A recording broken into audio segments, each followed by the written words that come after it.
let's see, let's start with administration, if you'd like to give us an overview.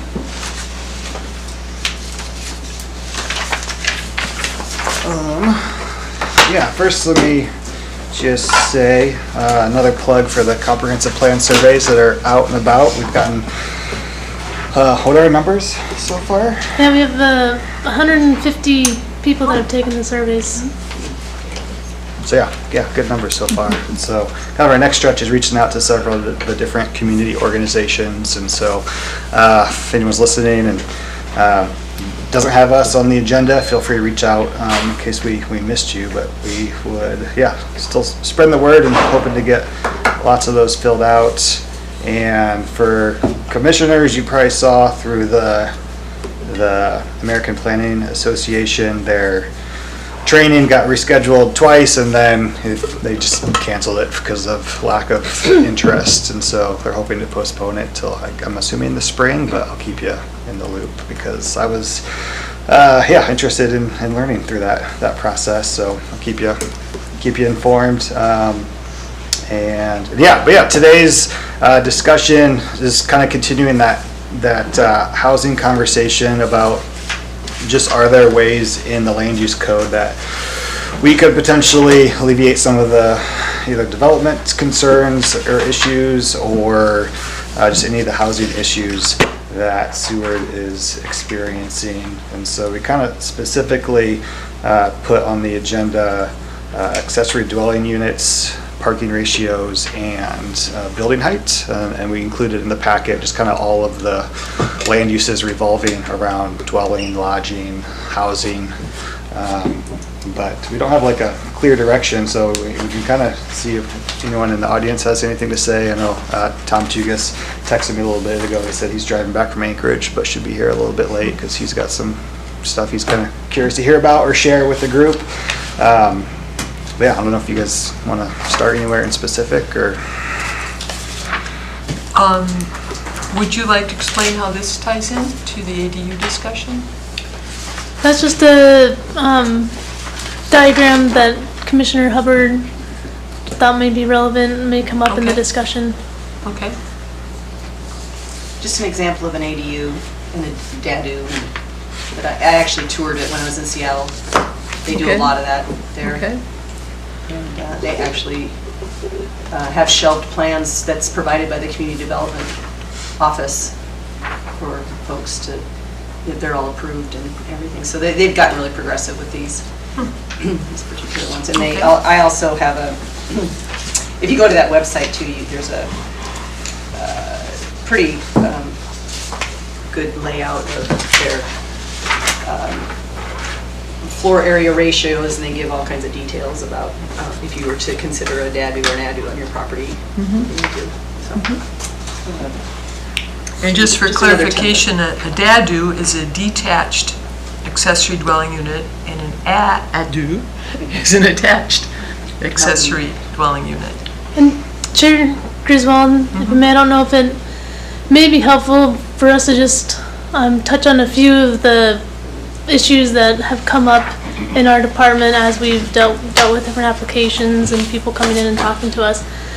So specifically with efficiency apartments, as they are referred to in our code, which is what is the equivalent of an accessory apartment.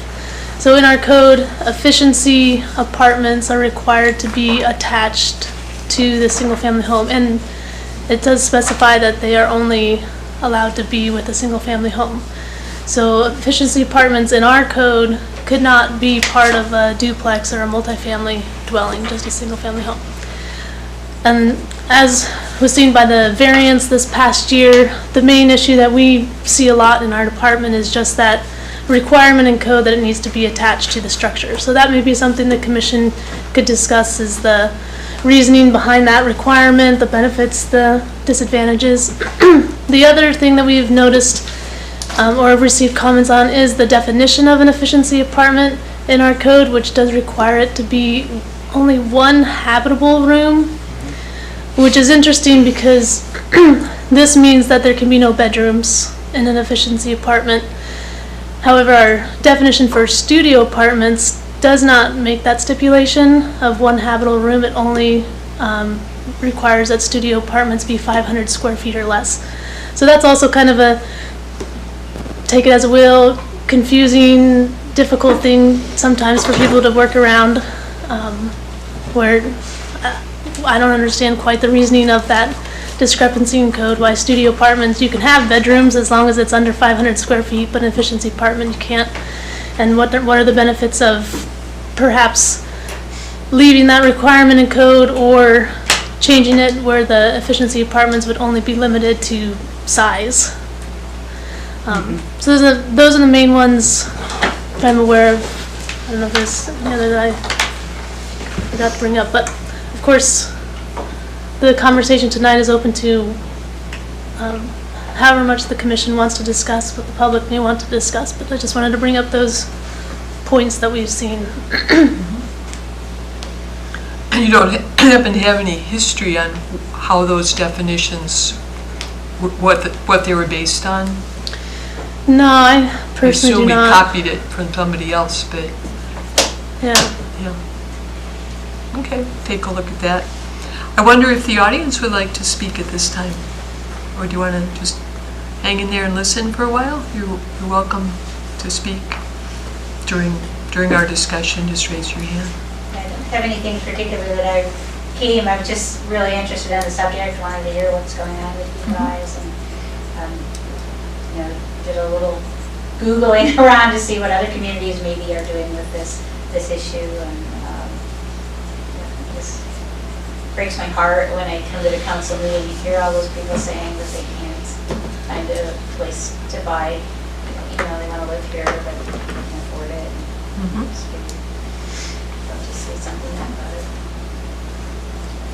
I don't really have anything specific. I'm mainly here for the EDU, the auxiliary buildings. I think that could be a really unique solution to some of our housing needs, but I don't know how, but I think it could be. Okay. Well, commissioners?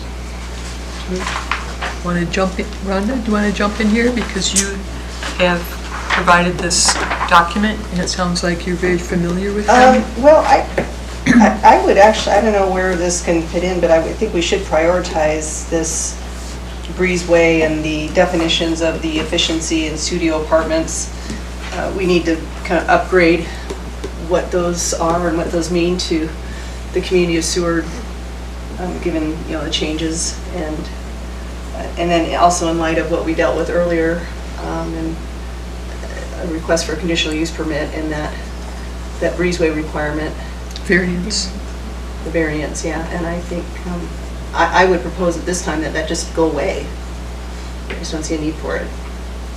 And I need to understand why it was there in the first place. We have one, that's what it was required of us, and I really like it, but I just think it maybe should be an option. So could administration clarify, I thought that was a fire code requirement, that if a detached building is considered part of the structure, it has to be connected with the breezeway. Given the past example,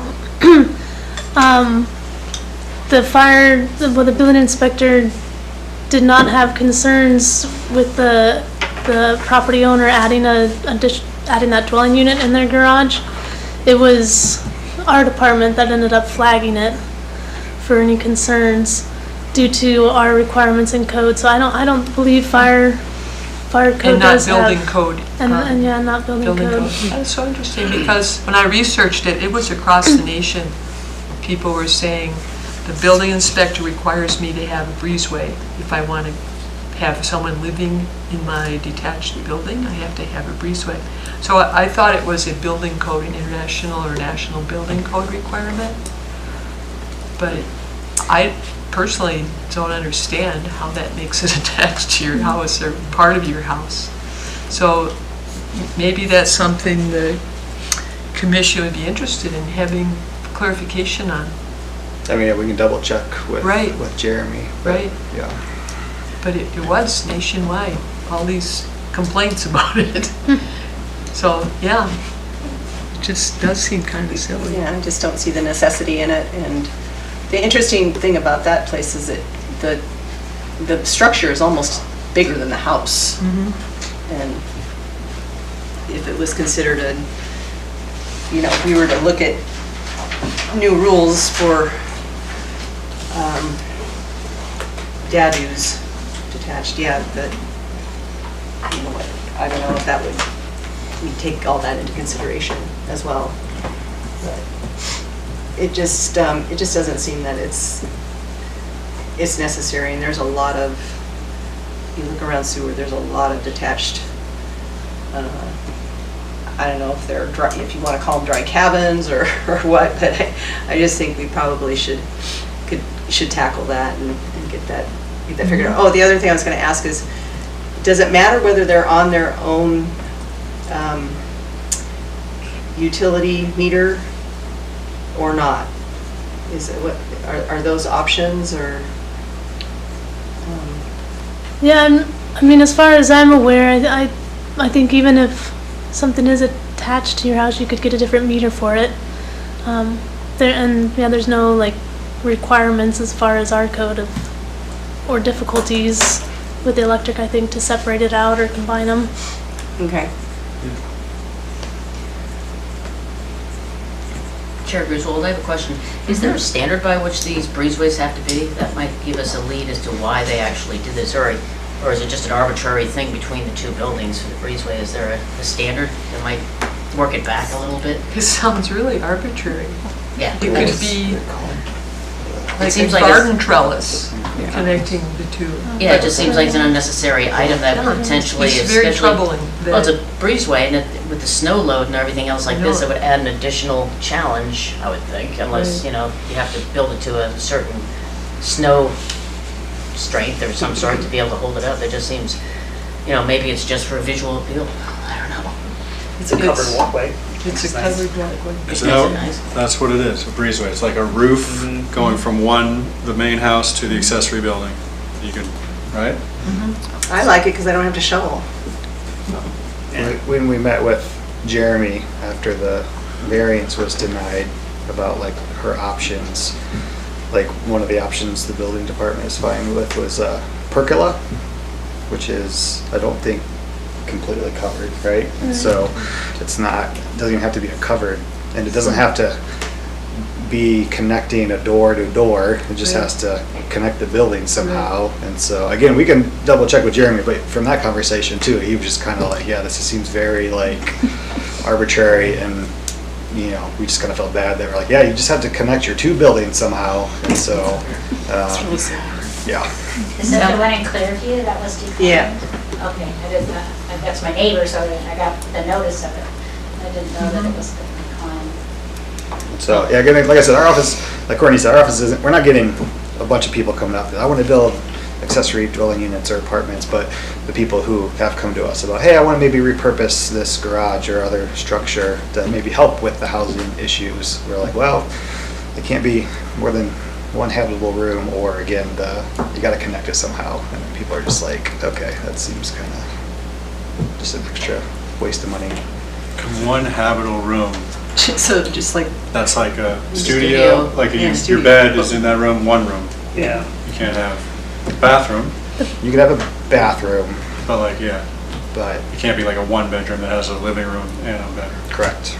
I think a lot of studios, at least what I'm familiar with, the studios, you can have sort of like a halfway partition where your kitchen's on the other side, but it still looks like it's all one room. It's not a solid room, Yeah, so yeah. it separates it out. And, it's, 400 to, 700 square feet, at least in New York is. So it's, That'd be a habitable room by Yeah. this definition. Well, I think we should get more information on the breezeway, because it seems like it's kind of useless, but I'd like to know why it's there, and by knowing why it's there, we can figure out whether we can take it out or not. Because it seems like we're all kind of think we should go without it, but I still want to know more. It's like maybe why it was there, if we know, and then if any other departments have an issue with it. Like, is there a specific reason that we're missing? Because I don't want to take it out and then have it come up as an issue. But I would be good to take it out as long as we can have some information on it. Yeah, I thought we did have information and that we were constrained. And that's why we had to deny the variance, because we were constrained. It was just in code, Just just an old code. Yeah. Just constrained by Title 15. Yeah, that's Yeah. all, so we just have to change it. Well, Yeah. let's find out. Yeah, you don't need to do a Why code is it in change. there? Yeah, code Yeah. change would make it easier down the road if it's not needed. Yeah, as long as it's not there for some reason that I don't know about, or we don't know about. Right.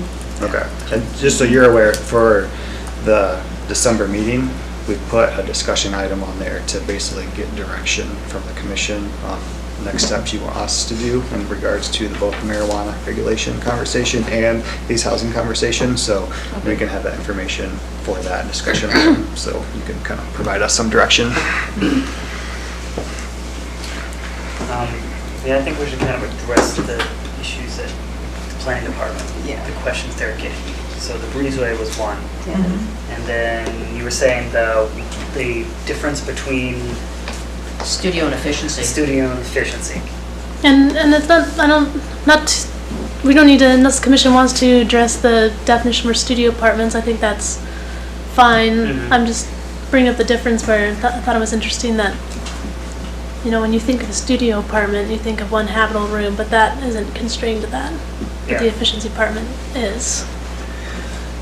I kind of feel that the efficiency department should be defined by square footage, because, you know, as long as you're by building code and room size, square footage, you can get one bedroom in there if we want to go with studio. I don't think it really matters to us as long as we're abiding by the particular square footage that we set forward.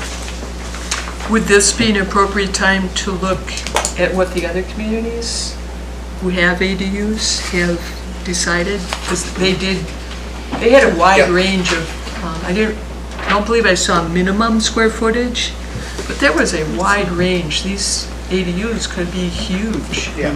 And so we need to consider what would be appropriate for Seward. And we also have to consider our short-term rental. So if they are in the principally residential zones, they cannot have short-term rentals. Right. And so I like that, and I feel that there's a big push in other communities, including Anchorage, to have ADUs because you can make a killing with short-term rental. But it'll take you a longer time to collect the monthly rent and gradually pay back what you have spent on $300 per square foot plus to build this investment to provide housing. So I think some people might be very interested in providing housing for residents, but I think a lot of other people would be very interested in making some money on short-term rentals. And we just got through a huge thing to try to protect our residential neighborhoods from having no host lodging to where you have to be there and it's fine, you know, make some money within these constraints, but don't overload the neighborhood with all these commercial rentals. So I think that's really important to keep in mind. Perhaps what would be unintended consequences if we opened it up to a lot more zones, because it would be really hard to regulate no short-term rentals. We've already said, yep, if you're in a commercial zone, you can do it. So let's go to that table. Yeah, I'd kind of like If you to would. get all this dialed in, definition, kind of how these other examples are, where it goes with, you look at square footage, setbacks, where it can be, where it can't be, kind of more of an easier format to look at with more information. Okay. And Honing in a little bit. right, in my handout, I'm not sure if I sent it out on Sunday, so you have it by Monday morning, but I don't know when you got it. And that's why I sent it out early, so you have time. But some things that I thought were worth consideration were the structure minimum area what's reasonable. We have said a studio apartment less than 500 feet is reasonable. Yeah. That is very tiny. If you want someone to live there year-round as a resident, Yeah, that's very limiting. yeah. So I'm not sold on 500 square feet for someone who is actually going to live here. And as we know, people who live here generally have a lot of stuff. You just need a lot of stuff to live here. And toys and, just whatever. So I'd like to think about what would be reasonable for a minimum. And then the maximums were various, 600, 800, 900, up to a percentage. If you had a big house and a big yard, you could build a huge ADU. So I'd like to consider what would be reasonable. And then we talked about accessory structure height. In Seward, it's 20 feet. But I assume if it's built over a garage, it could be up to 34 feet if it was attached. Yeah, some of them in here have above a garage, and they'll give it a Right, above a 500. right. I'm just thinking in Seward, is that true? Can administration clarify that? If it's attached to your house, you could go up to the height of the house, Correct, but if it was detached, it would be 20 feet? yeah. Okay.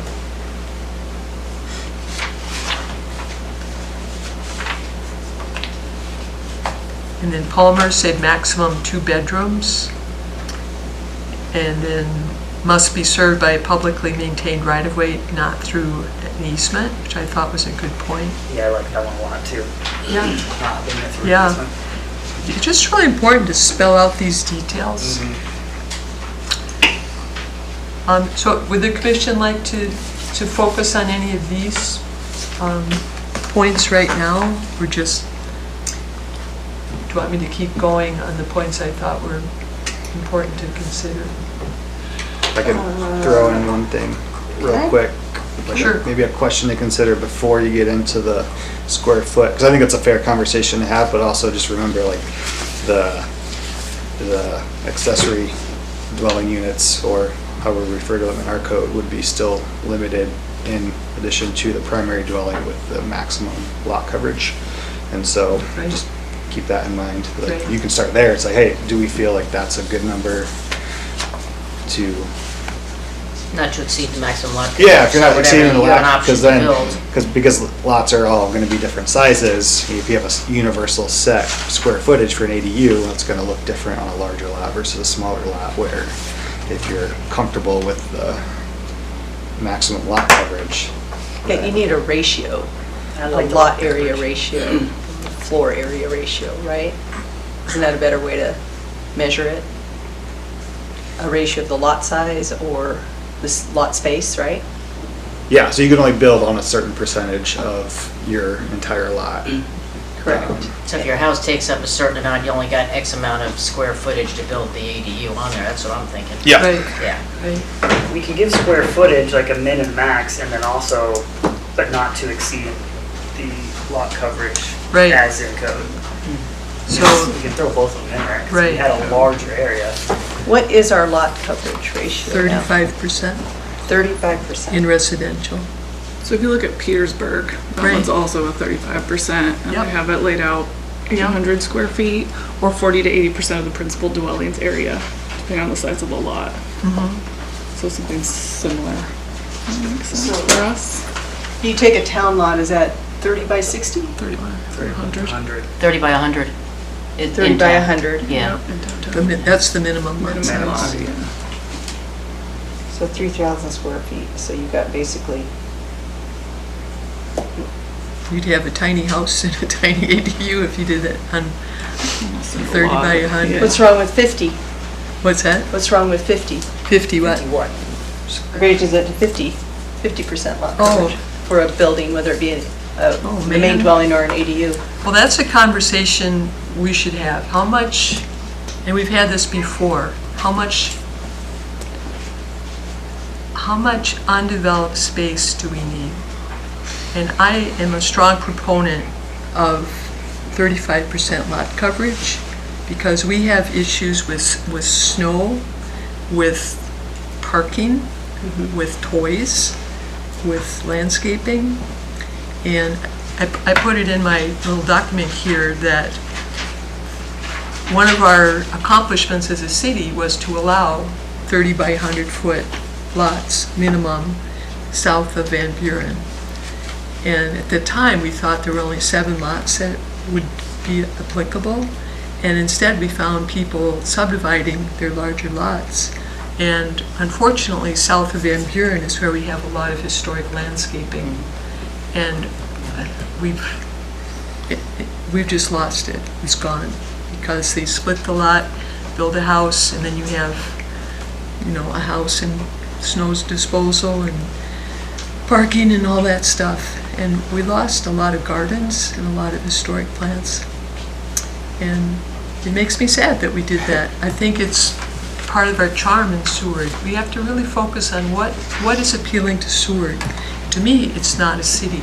I don't want to live in a city. And this whole packet was about ideas from big cities on how you can reduce parking. And it's like, I don't want to live in a big city. There's a tremendous amount of charm to Seward being a low-density place with reasonable heights. And I don't want to destroy that by trying to cram in as many people as possible. And so I provided a lot of other options in my handout to doing that. But right now we're focusing on ADUs. I like the 35% lot coverage. I don't think there's anything wrong with it. I think it leaves a lot of space for everything else. And I like these ADUs, and I think we should kind of tune ours up so we can put more of them in, but mostly they're going to end up going in areas with larger lots. 30 by 100 is not going to have a house with an ADU on it, usually, based on setbacks. And I mean, it's pretty hard to get a house with setbacks in there. So I don't see any problem with sticking with the 35, but then I also think we need to bring up the square footage, so areas that do have larger lots, we can't put more in there. So as long as they stayed within their lot coverage, that seems to be a reasonable idea. But I want to put square footage, not just have it like free reign under 35.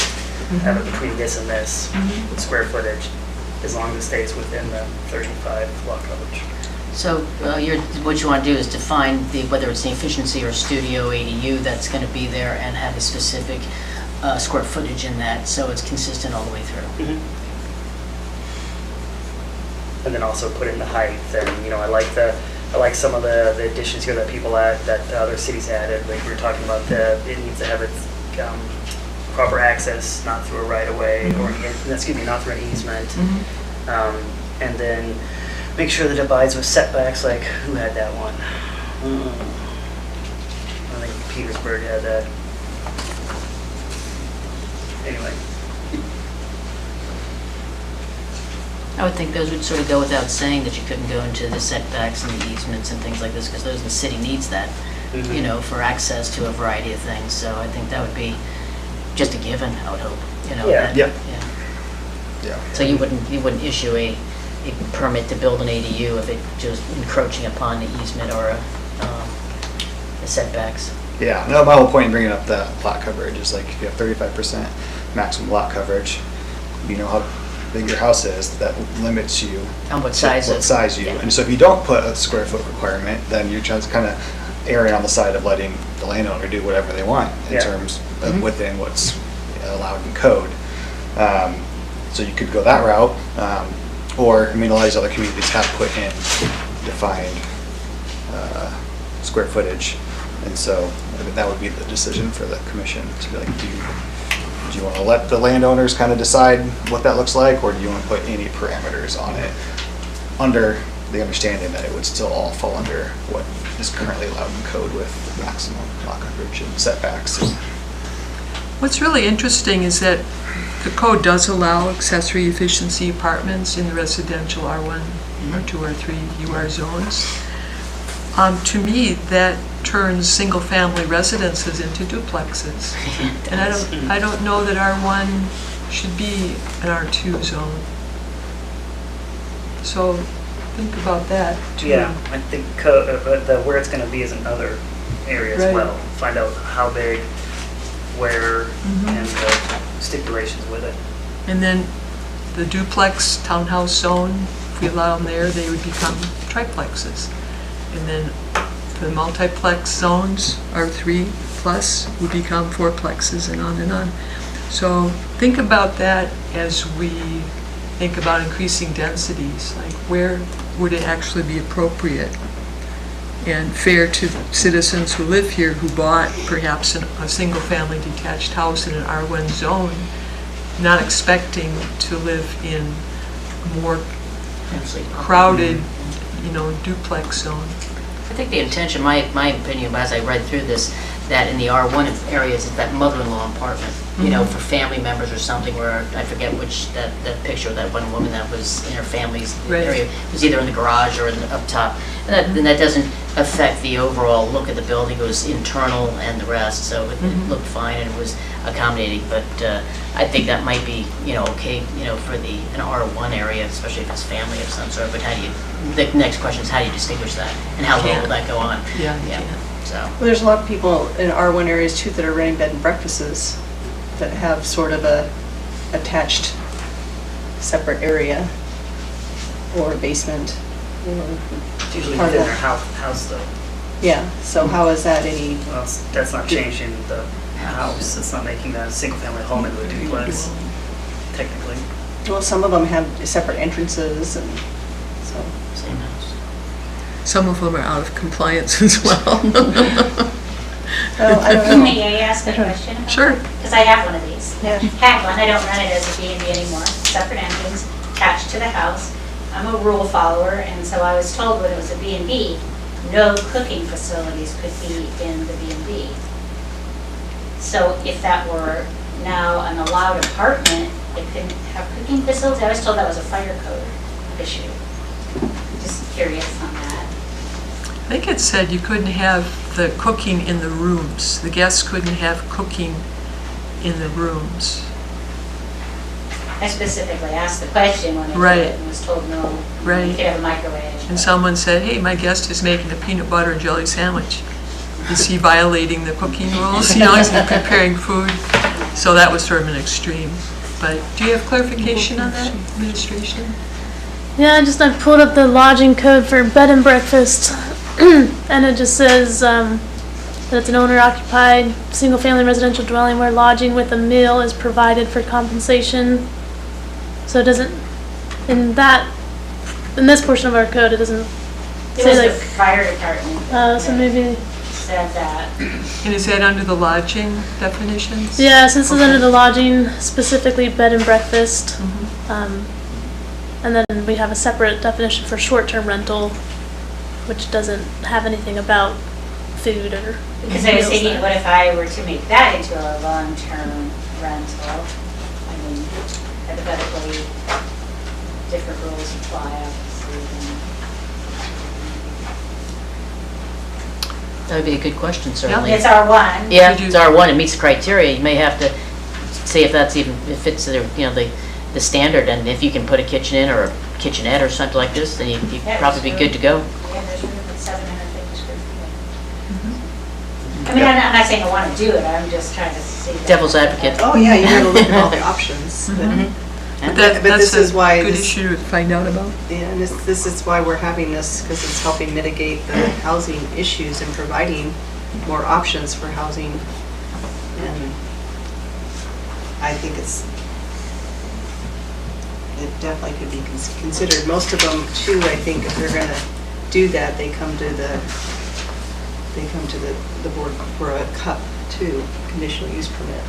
They're gonna do an ADU, their facility or their home. Yeah, because an efficiency apartment is allowed outright in R1, and in that definition includes a kitchen. So, yeah, I don't think it would be a fire code, I'm not sure. We could check on that, but yeah, that doesn't make sense to me. There's many murky areas in our code, and we're gradually Interpreting. chipping away at it, trying, it's just Never had monumental any trouble task. renting it as a B&B without it. Yeah. Yeah, fine. Yeah. Was that a recent conversation with Oh, no. Oh, this was a while. I haven't been running it for a couple of years, and probably 9 years Okay. ago that no, maybe So- 11 years ago that I started it. Okay. So is there a way too that we could clean up the difference or just eliminate, call it one or the other, efficiency or studio? And do we have to put a square foot limit on that? We probably need a definition for studio versus efficiency. I feel like those are, I'm hoping to get efficiency to be more than just a studio. Like studio efficiency apartment could have one bedroom. Right now, it says Right. it's just one living space. So I'd like. So to rather leave- than studio, call it just an efficiency apartment, so Well, it could take on all kinds of shapes or something. Yeah, something like that. I think apartment refers to, for example, we have two, I think, at least two efficiency apartment buildings. So they have 12 units, and each of them is less than 500 square feet or less, according to that definition, but it's part of an apartment building.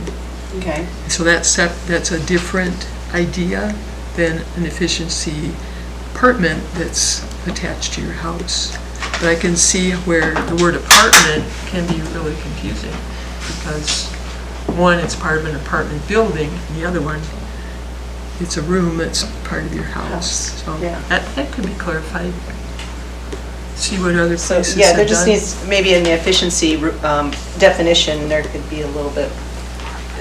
Yeah, the definition could change a little. Yeah, bit. that maybe needs to change so that it's, can include a bedroom and Wouldn't that make it a one-bedroom apartment? Pretty much. pretty much, yeah. But yeah, I think the efficiency part of the definition means that it's attached to a house. So, Gotcha. so it's accommodating for those that are in R1 or in these other residential areas to kind of help maximize their space and provide more housing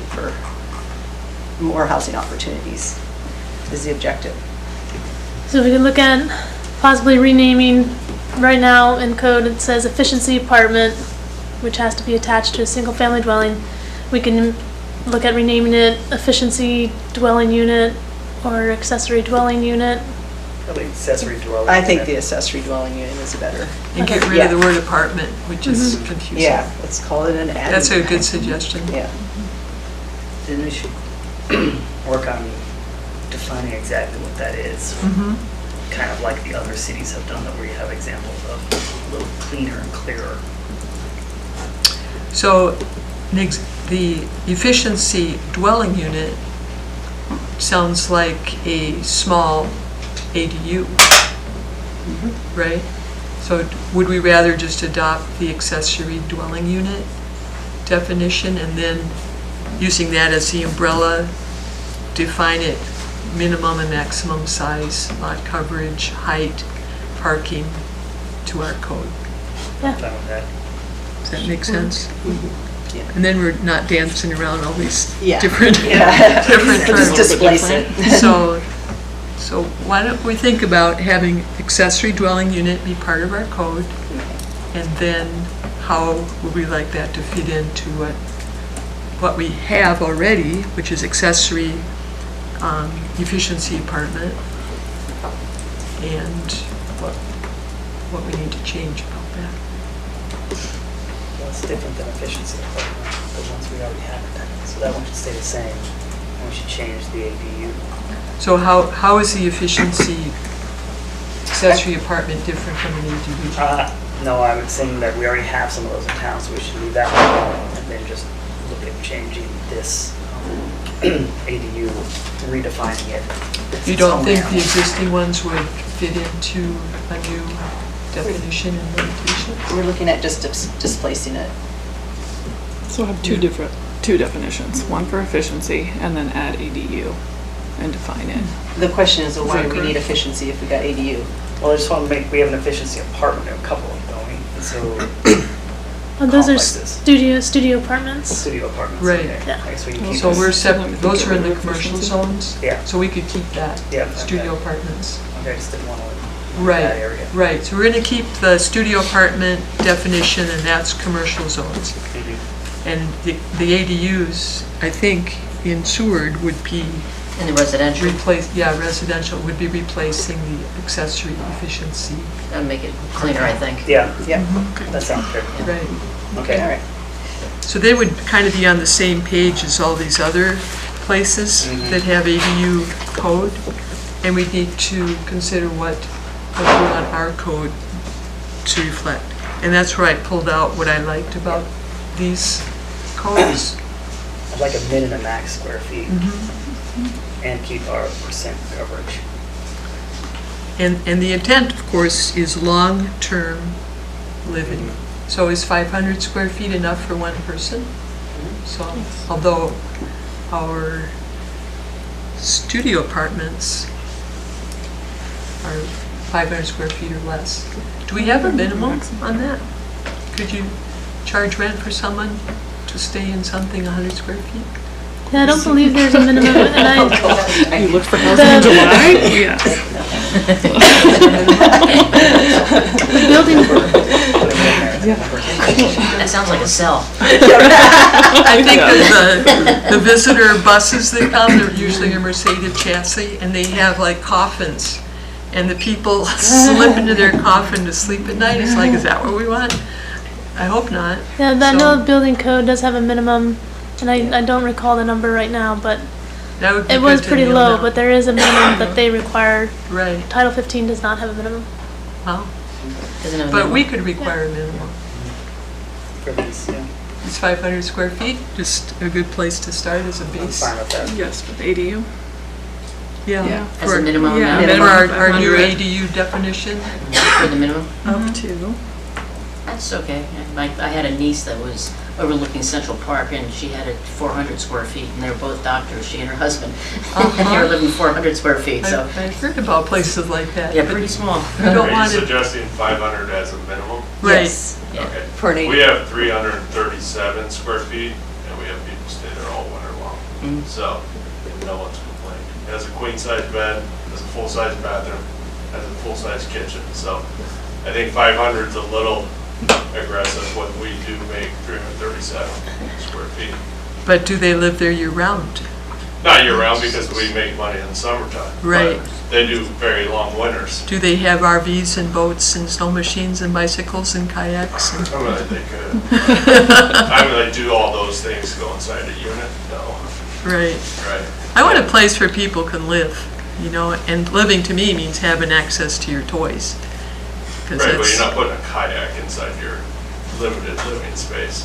I just don't think, Right. I think excluding 337 square feet, which we do, What would you say, that's a studio? It's one. oh, we do call them studios, Right. yeah. Well, so we're talking about something that might have multiple rooms. So it Well, is more once for you have long multiple term. rooms, you're in two-bedroom, right? Like, as soon as you add a bedroom, you start having to call it an apartment, right? We're calling it ADU. Right. Yeah, but how could you do that when it's, you could call anything an ADU, you could call a three-bedroom apartment an ADU. Well, that's what we're discussing. That's what there, we're limiting discussing. We're that, trying to so build it wouldn't parameters be around that. a Right, three-bedroom. anyways, I was just suggesting that the minimum square feet could go lower. Okay. Is that something you had, is the borough mandating that, or what'd you make the determination There of is- 300? No, we 330? just did a good layout. It was proven in Fairbanks, we used it down here. And they do use that exact square footage as year-round in Fairbanks housing. So it's the exact same building. They don't have the tourism like we do up down here, so yeah, they run that in Fairbanks year-round and it's completely occupied. So 37. maybe there's a difference between actual living space versus what you're talking about, another space for having All your, the stuff. all your stuff. And maybe you Maybe need so. more closet or Yeah, storage space. right. And actually, it So would maybe be, qualified as living, living Right. space would, right. I just Say feel like if I 350. took my building and put it inside city limits and did not entertain summertime tourism, I have a feeling that it wouldn't qualify to your rules, but I have a feeling that I would have 24 applicants for my 24 plaques. I think it would qualify because those would be studio apartments and that would be allowed. Yeah. In a commercial that's- zone. I'm talking about an ADU, right? Well, not if it's an apartment, that's not an ADU. So ADUs are just for Those residential are different zones? things. not commercial. So if you had a house, and that's what we're talking about, an extra dwelling, either attached or detached. Right, Yeah, but yours, multiple but I units. guess the point of the argument was that you said 337 square feet is not enough. It is enough. Well, Okay. Brian? it's two different things. We Yeah. have small and commercial like you have and like there's on Third Street. This is something different in the residential area that would, I'm hoping, try to get there so people are gonna live there year round and come fulfill jobs and not just be seasonal. Yeah. This is a different animal. I know, I'm just addressing the point that you said that it's not enough square Okay. footage. All right. It is. And maybe the reason we didn't find minimums is the market determines that.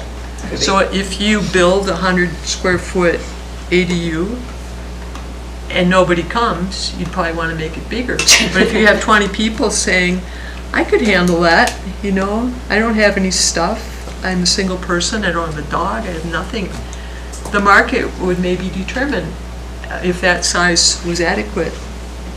So maybe we don't have to worry about minimums. Let people build something small and, What the market will bear? yeah, and if the market says, I am so desperate for housing, I'd be happy to rent that. And it might turn into a summer rental, in which case you wouldn't want to invest a lot of money in a fancy ADU. And it's still a long-term, anything over 30 days is considered long-term. So maybe we don't have to worry about how small it is. So we certainly know people are desperate. I mean, to that point, I don't know if you've been down Low Point on Shady Lane, the Serenity by the sea Yeah, yeah. cabins. Those are like 12 by 16 cabins. I lived in one of those for 3 years. And, you know, and that was back when I was a lowly sea kayak guide in the summer Right. and putting together part-time work in the winter. And so financially, like, that made sense for me. And it worked, Right. you know, and we made it work. Right, And right. so, So let's not worry about how small people want. That would be our judgment, not the market. As long as the size, the minimum that we don't put a minimum, as long as that doesn't create a mini apartment in somebody's backyard in the residential area. Like adding more.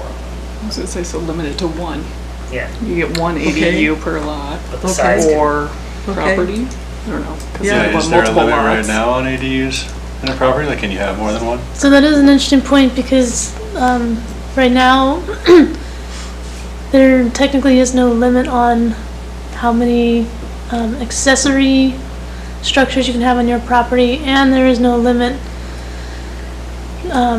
for efficiency apartments. It would be the lot coverage that limits those two things. Okay. So that would be something to consider. So like the lot coverage It's another does a reason to lot. keep it at 35, so people aren't Yeah. populating it with little buildings everywhere. But I would be interested in limiting it to one per residential lot.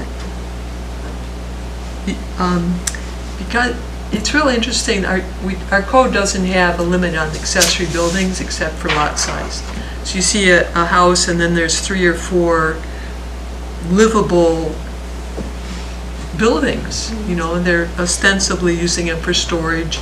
They can be a guest house in R1 and R2, and you don't know if they're secretly charging, you know, nightly rent for that.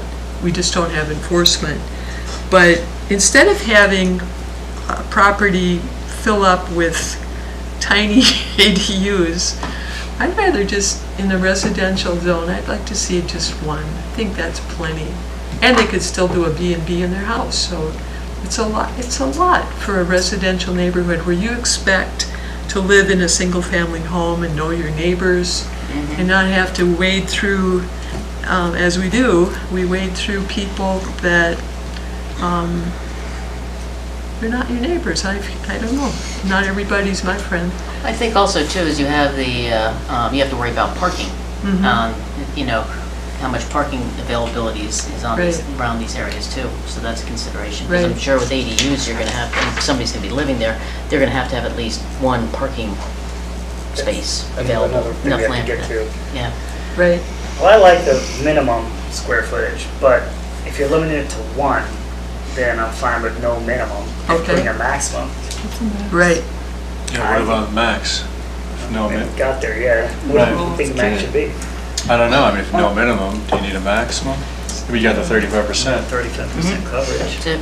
And you want to, you want these buildings to be as like nice and big as they can be, right? Because that's going to attract these, people who want to live here year round and want to take the job, because the house is nice. So I think you want to give it the chance to be as nice as it can. Nice meaning big, I don't know, there's other things that go into nice, but no. So if you have a large lot, you could have a larger ADU? Yeah. Is that what you're thinking? I guess so. As long as you're within the 35%. Right, I think that 35%, that's a nice rule. And then you allow creativity within that, If we're dropping minimum, I think consider drop maximum. Well, all of the examples have a maximum. So And there's they're working probably a good somewhere else, reason. So yeah. there's probably a reason why they put a maximum. Okay. Do you want it bigger than the original house? So I don't know. the definition for accessory Big building, ADU. Yeah, but which would still, I think, be the large umbrella for accessory dwelling unit, does say that an accessory building has to be clearly incidental to the principal building, subordinate to and serves the principal building, subordinate in area, yeah, extent or smaller. purpose. Good. So it's already In code. limited there, so if we Okay. wanted, we'd have to change that definition for accessory building, which I wouldn't recommend because then you're, Yeah. Yeah. yeah. And it's also 20 feet high in the development requirements. So that helps scale it down a little bit so it's not overwhelming in a residential neighborhood. Yeah, it's already sort of built in, the Right. Yeah, constraints. I Right. think you're probably in good shape. So subordinate and 20 feet or less, So if we it's get- detached. Are we going to talk about the contents, what we expect to be in there? We have to have a kitchen and a bathroom. It's going to be a dwelling unit. There So are that's going to dictate the requirements. space requirements It too. has to have a bathroom, right? And that's about it. But don't you want to require cooking facilities? Yeah. A kitchen?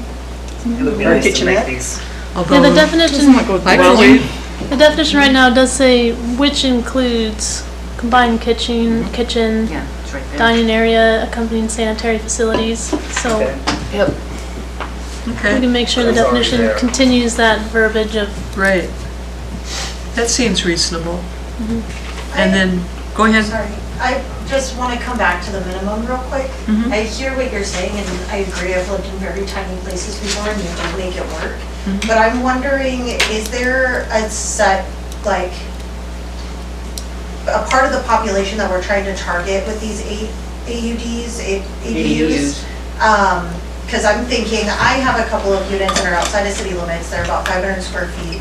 And what I typically see is I see one person, single individual move in, they couple up, 2 years later, they're talking about wanting to have kids, and they leave Seward. So what are we thinking, like, are we looking at that middle ground where then they'll have that next step into purchasing something in Seward, something larger? Are we looking at these ADUs to help sustain a family or a growing family unit? I also want to just plug that our kindergarten class this year is about 22 students. I graduated with 50-plus students in my graduating class in '07. So I don't know how that kind of fits into the conversation, but I think it should. And who are we trying to target with these for year-round housing? That's true. Yeah. I think we have two very distinct populations, the seasonal housing, which is a huge problem, where the seasonals live, and they're here for a very concentrated amount of time, and then they leave. And we also have heard from people, like you said, they have a family, they have a job, they want to live here, and they can't find a house to live in.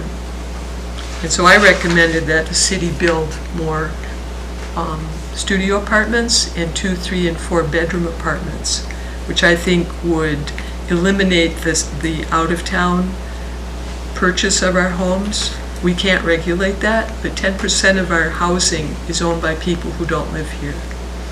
And so I would like to focus, ADUs would also be in that category. People from out of town wouldn't be able to purchase that and just come down as a weekend getaway. And apartments, they likely wouldn't live in an apartment. So are you wanting the ADUs to be focused on those single individuals or those couples without children? Because if we don't put a minimum, which I hear your point, and don't want to disregard that at all, but if there were to be a minimum, then you're gonna be able to set kind of that standard of, 500 square feet, can you fit a one bedroom in there? Maybe somebody does that as a single parent with one child, maybe they don't, I don't know. But I just feel like that should be part of the conversation. And it seems like the market you would advertise, hey, I've got a 500 square foot apartment, and just like Danny, you make do, you squeeze in, you make do, until, as you said, you can't do it anymore, and then you leave, which is not what we want.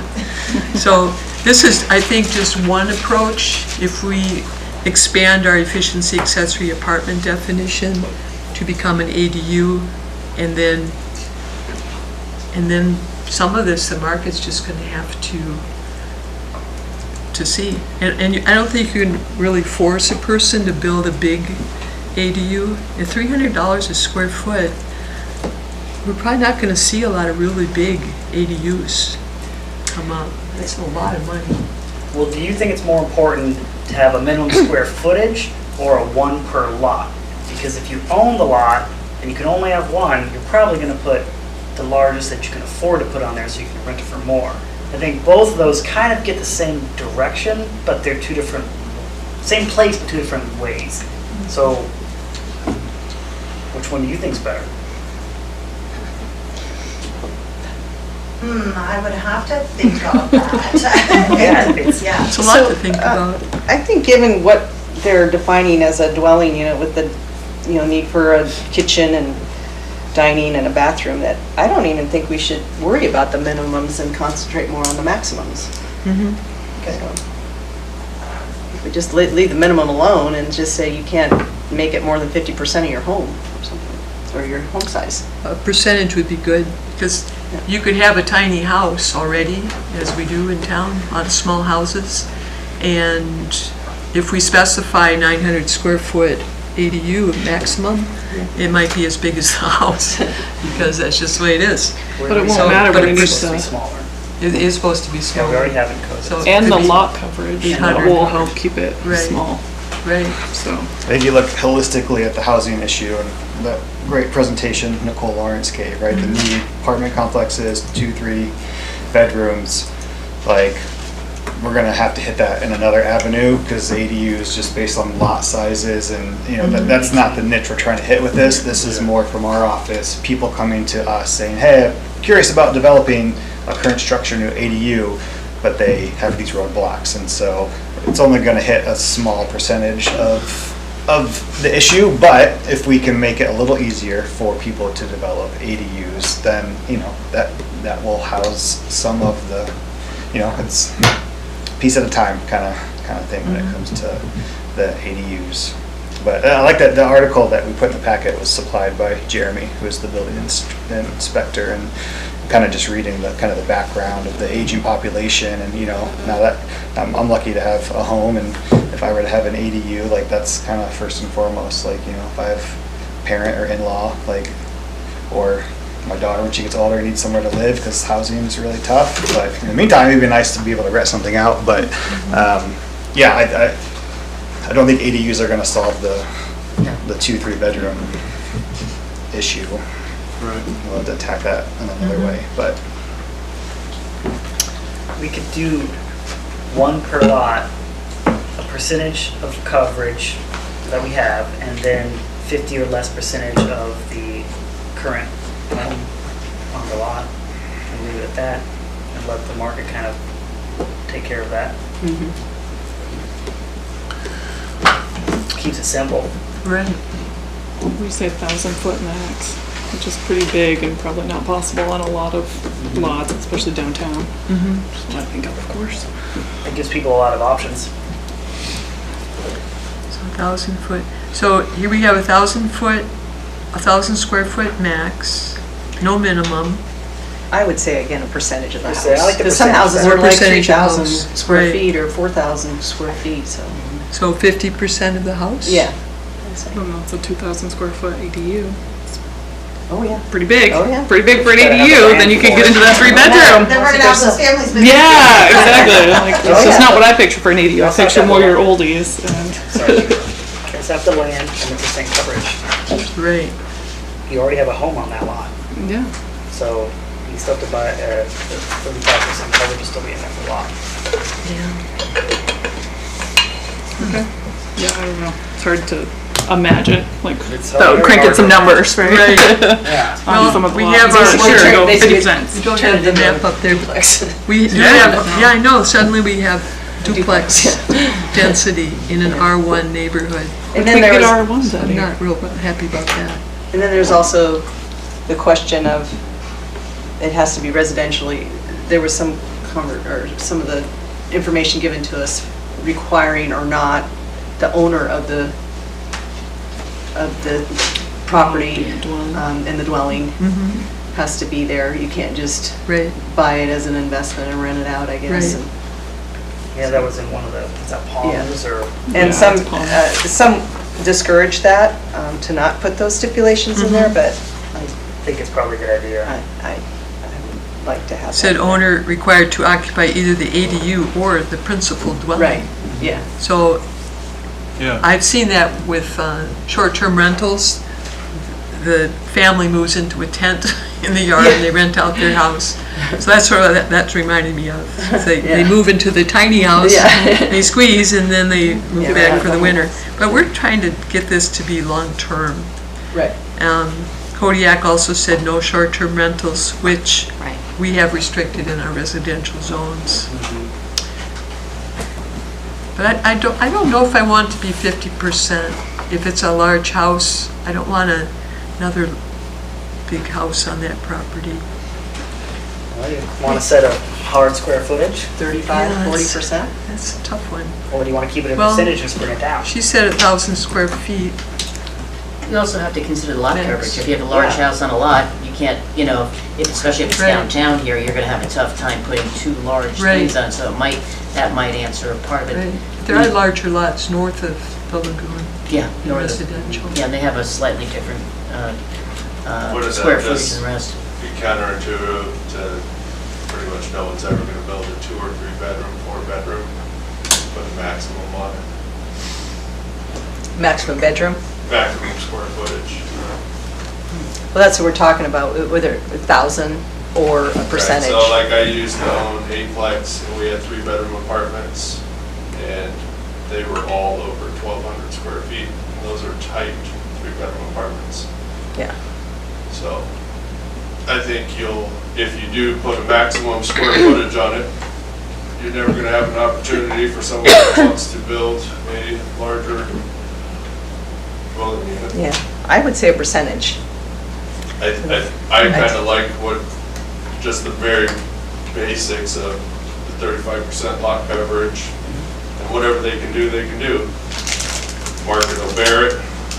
I think it gives great opportunity if someone can provide a very large dwelling unit that'll support a family. But by putting that maximum square footage, how many, Danny was saying, how many is that even gonna impact? Like, how many are even gonna have that opportunity, and why would we take away the opportunity for someone to build a bigger dwelling unit? I think that's, and when you listen to Nicole or any of the housing crisis, it's for the bigger units. So I think you kind of decapitate that when you put a maximum square footage on it. And just from your reference, like I said in the beginning, I had 3-bedroom apartments. It was tight at 1,200 square feet. Those were 2 bath with washer and dryer. But they were nice, but they were tight. Here's a thought, that if someone owned a single-family home in an R2 zone, they could build whatever maximum size they wanted, because that is designed and expected. You would have duplexes in that zone. But I would like it to be much smaller in an R1 zone. I want to really respect that R1 zone. Say 25 or 30 then, percent. Yeah, so if they're in an R3 zone and they have a single-family home, They could build a larger one in R3 zone, same thing. If they have a single-family home there or a duplex there, then they could add on. So they would be in conformance with their zone. So tailor it for the zoning. Well- Yeah, exactly. I Yeah. think that would be, That gives people more options. yeah. Well, and also with that, you wouldn't allow detached dwelling units in an R1, perhaps. We could Perhaps. limit that. Yeah. Right. We could- Right. Where they could in an R2 or R3 or Right. R4. Okay? I think that would, I'd be okay Yeah. with I that. think And that in would R1 there's no maintain detached. the character of our neighborhoods Yeah. and expectations. Because when you have an R1 zone, you don't expect to have a duplex next door. That's not where Yeah. we are. So that's something to think about, tailor it to each zone. Yeah. I like that. What do you guys think? Yeah. You getting our drift, staff?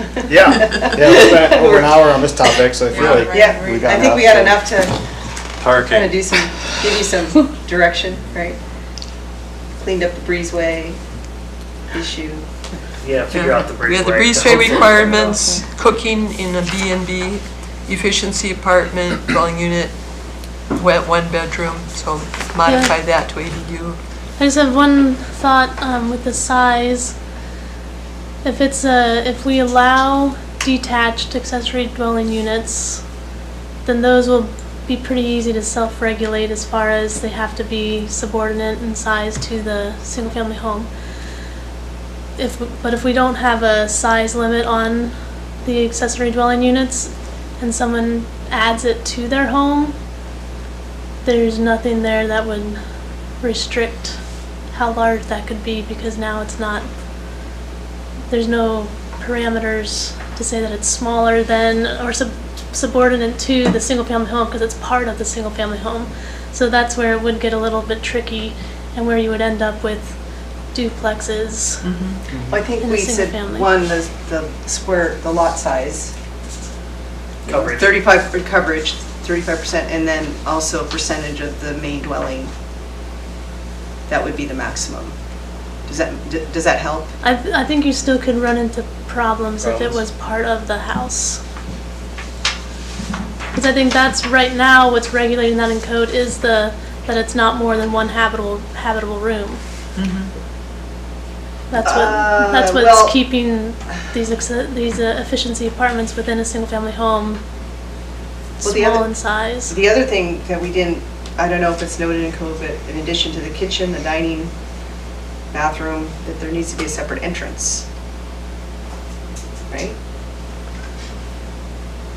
Let's assume that's its own Um, dwelling, right? Yeah, Because that's not that a would define it requirement. better as a Separate. a separate dwelling unit. Yeah, I'm just saying that's just something that I think could be an issue if we don't put a max size on it. Is it could be hard to regulate with those that are part of the same structure. Well, we could put a max that everybody else seemed. Did we say a to go percent? that Did way. we did discuss say a percentage? We were going back before percent and max size. What if we said 30% of the size, the living quarters of the main structure? Then you gotta determine what the Yeah, I would main make structure is, right? Because living quarters gets, Well, like City of Palmer has that, it can't be larger than 40% of main property and can't have more than 2 bedrooms, max height 25 feet. So that's similar, 35%, 40%. I wonder if we should maintain that one habitable room in R1 zone, just so we know it's small. well, we're, Or it could be like, Just in R1. along with what she said, a percentage of or number of bedrooms, like in your main structure. If you have 4 bedrooms, you can't have more than 2 bedrooms in your ADU. So build it. We're trying to come up with a maximum, folks. You gotta help us. What's the answer? I like what Carol said, if, I'm just trying to keep the code to minimum as possible, but if you just want to limit the bedrooms, if someone wants to build a giant glorious apartment with 1 bedroom, that's fine. I don't think we have to overdo the design, but if you just limit the bedrooms, then that's your limit for the R1 zone. I think you come in to stick your stuff when you start putting minimums and maximums on square footage. I think if you want to just limit to 2 bedrooms? the style, which it could be, is 1 bedroom or 2 bedroom, then you'd know. I think it makes it cleaner for the department too. If they just see it's a 1 bedroom unit or a 2 bedroom unit, not a 4 or whatever, you know. Because if you get a 4 bedroom in an R1, you're gonna have potentially 8 people next door. Right. So, Right. yeah, I think just keeping the code to a minimum, I like minimum codes. And easy to understand, I think it would just limit the bedroom count. Could we run into a problem with this, a 1 bedroom and then a study that doesn't have a door that later becomes a 2nd bedroom? Yeah, and you can add all kinds of walls later. I think a max size. I think max 2 bedrooms. The way to go. Max size, Call it. square footage? Yeah. Oh, geez. Oh, you what I want to do think. max size? Yeah, I think so. I think that's what all these other cities in this article, for example, are doing.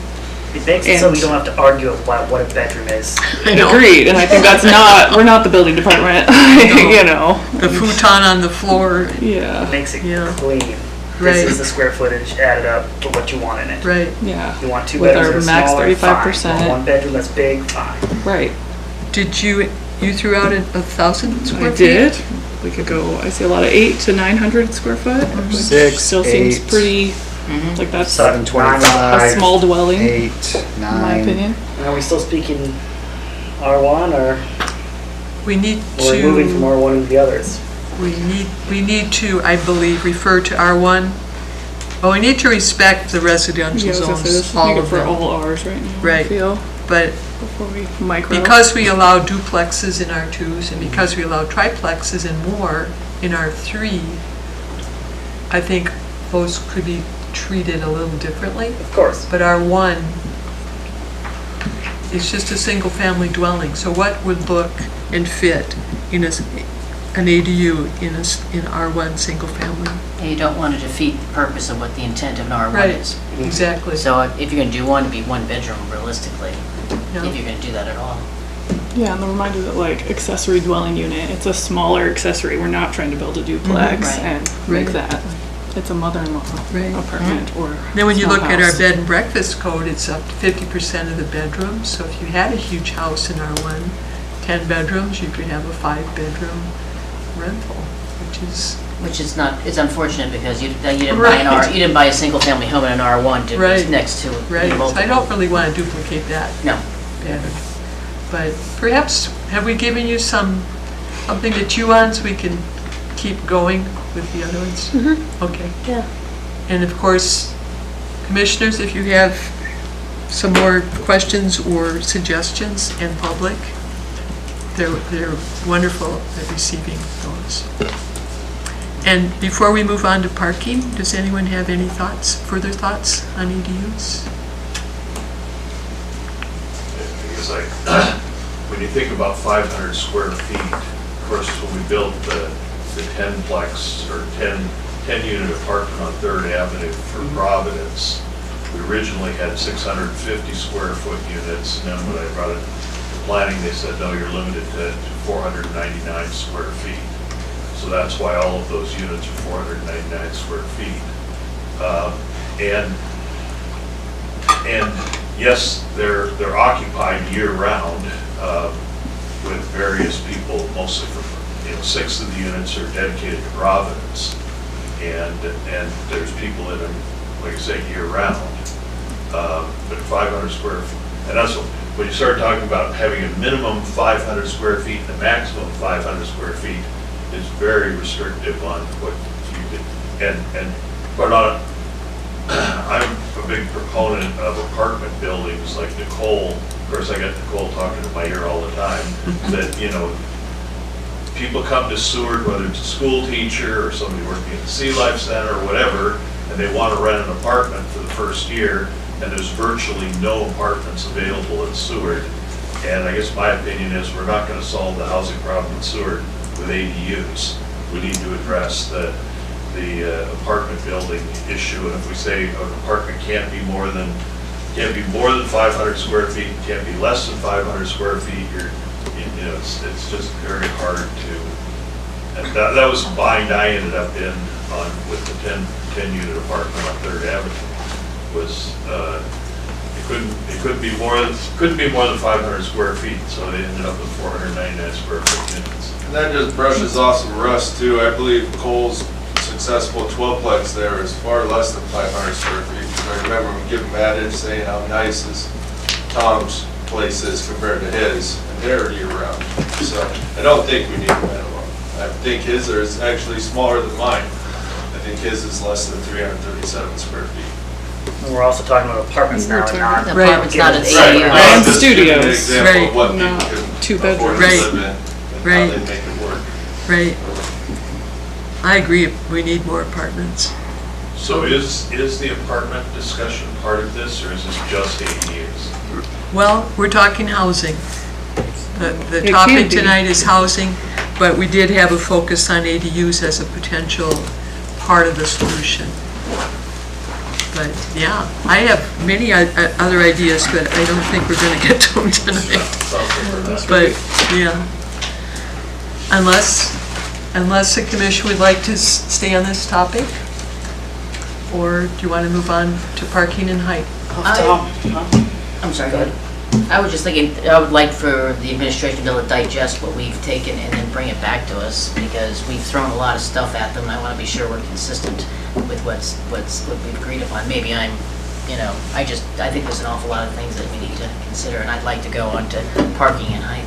Okay. I think this is the second housing conversation. I anticipate this next year, several work sessions on this area. And so I know, Tom, you mentioned stopping by, and so we can talk more about the apartment. So maybe the next housing discussion, we can have more pinpointed information and background to talk about apartments as well.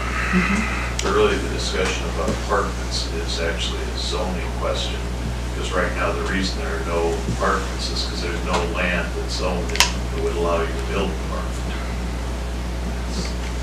One of my suggestions, I had a chat with the fire chief. One of my suggestions was to rezone the Lear subdivision, that triangle that you have bunkhouses in, to AC. Because it's not really industrial. You've got boat storage and dormitories and Avtech school, bunkhouses. And he said we have the bulk fuel tanks and we have shoreside petroleum. And the cannery's not part of that Port Avenue triangle. But why is it in zoned industrial? It should be considered, let's rezone it AC, and we could allow housing in there with maybe conditional use permits.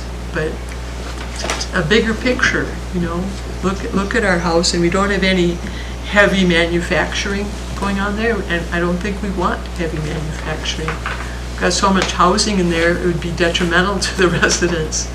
So those are conversations I'd like to continue as part of our comp Residential housing zone. would not be allowed. It'd be commercial housing, apartments.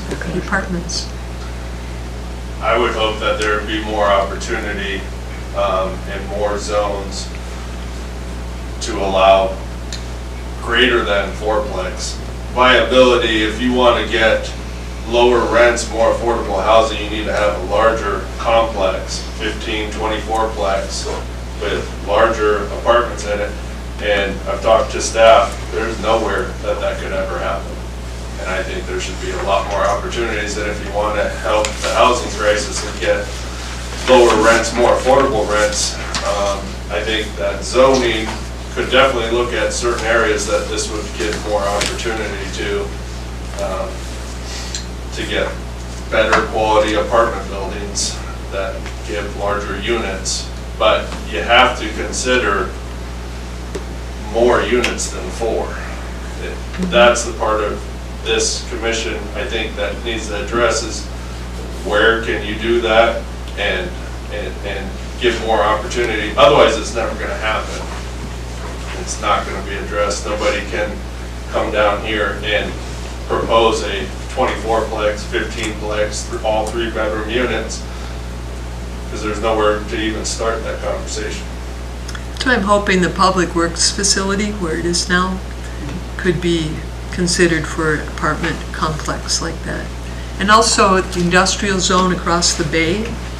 It's all industrial, south of, come down the hill and it's all industrial, but there's some very appropriate land north of Jellison, around Betty Cato Avenue, that could be rezoned to allow housing. And it's needed. The prison wants housing, the Coast Guard wants housing, that'd be a really good place to rezone When I it. think of three-bedroom unit, I think of a family though, and I'd like to see something closer to the schools. So that's just my opinion. Right. This side of the bay and that side. Mhm. So I just think our industrial zone is being used quite differently in many cases than what the zone indicates. I think probably because it was zoned industrial, because of all the things that were being done at the time, you didn't have a housing problem before. And so now that it's crunch time for a lot of this stuff, and it has been for a long time, that it might be worth the while to relook industrial and consider it as auto commercial, because then you have the greatest opportunity to do almost anything you want. Right. Yeah, back when it was made industrial, that was the lean, the push towards the future, but I don't believe it is now. So Right. it'd be nice to rezone some of that industrial to useful. Right. For you, useful zone. Yeah. So those are big picture items. We're doing the comprehensive plan now. We're looking at all these districts, and when you drive around and look at the uses, that's not what's happening there. So we need to adapt to what is really happening there, instead of making all these exceptions for it. Any other thoughts on housing that we should tackle right now? Okay, should we move on to parking requirements, which are tied in to housing? I was gonna say the two topics, parking and building height, are still very much connected to apartments and housing, and that they restrict what kind of apartments and housing can be built. Could I suggest that we do height before parking?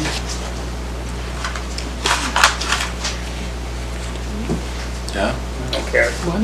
Is that fine? Yeah. Okay, sure. The height is right at the last part of our packet, if you want to follow along. Would you like to speak to that, John? Yeah, I think, I didn't have anything written, but, I think height, viability, commercially and residentially, multiplex. The height restriction is, definitely debilitating on the viability of getting affordable things done, whether it's apartment buildings or in my case, a hotel with the restrictions of cramming it all in there. And I do think 5 stories is a good start. The reason why I'm in construction, State Fire Marshal limits building height structures after 5 stories can no longer be wood structures. You can't have a wood structure taller than 5 stories. So if you're going to go anything more than that, you're going to have a much higher, greater investment. And I think 5 stories is a great lift-off point. I've seen lots of 5-story wood structures, apartment complexes, hotels, worked on many of them. How high is 5 stories? Around 55 feet. And the other thing to that is, with 5 stories, it's no longer a life safety issue as far as the state has a great control and a fantastic hold on their sprinkler systems, requirements for those buildings. It's a compliment that we have a ladder truck, but you could easily have a 5-story building without a ladder truck. You can talk to all the fire marshals, I've talked to them, all the fire chiefs. You would not have a occupancy plaque for your building with an asterisk of saying only if the ladder truck is available. They're gonna approve it based on the sprinkler system and the fire code. So, to the caliber of the way the building's built. So, when I've listened to it before on the height, it was, oh, the ladder truck can only reach this, that. Maybe that's true with some of the older buildings, but new construction, anything that's gonna be built new, it's gonna be up to fire code. And if you talk to even the local fire chief or the state fire marshals, they do not consider approving your building plans whether or not you have a ladder truck. So I think 5 stories gives great opportunity for viability, lot coverage. We're definitely reduced for available land. And those are quite a few of the main features in why I think the height code should go up. I don't think I'd ever advocate for more than that, because I don't think anyone would build a iron steel building. And that's my point on it. And then, like I said before, I've listened to Tom's testimony of how hard it is to cram stuff in, and everyone's been in a hotel room where the ceiling levels drop in the bathrooms. It all becomes incredibly hard and expensive, and you could have nicer, much easier stuff with the height code. I honestly don't feel that there's much difference between a 3-story and 5-story building for view coverage. That's my personal opinion, but I think that 5 stories in a small town like this would do a lot of good. And I just really wanted to clarify, it's not a life safety issue at all. Just for reference, the bulk fuel tanks are 40 feet high. And I think those are really high. I think they're very tall. Yeah. Just for a visual. View shed is really important down here, especially downtown. I don't want to see anything that's going to take away from downtown views. People come here and we live in an area because of what we can see around us. And I think that, adding taller buildings downtown would really be a detriment to the people that live downtown. Now, we do have a lot of available land that we talked about could be rezoned. So, I wouldn't be opposed to talking about maybe making districts that were slightly different. Yeah, we Especially discussed, when it comes to across the bay. right.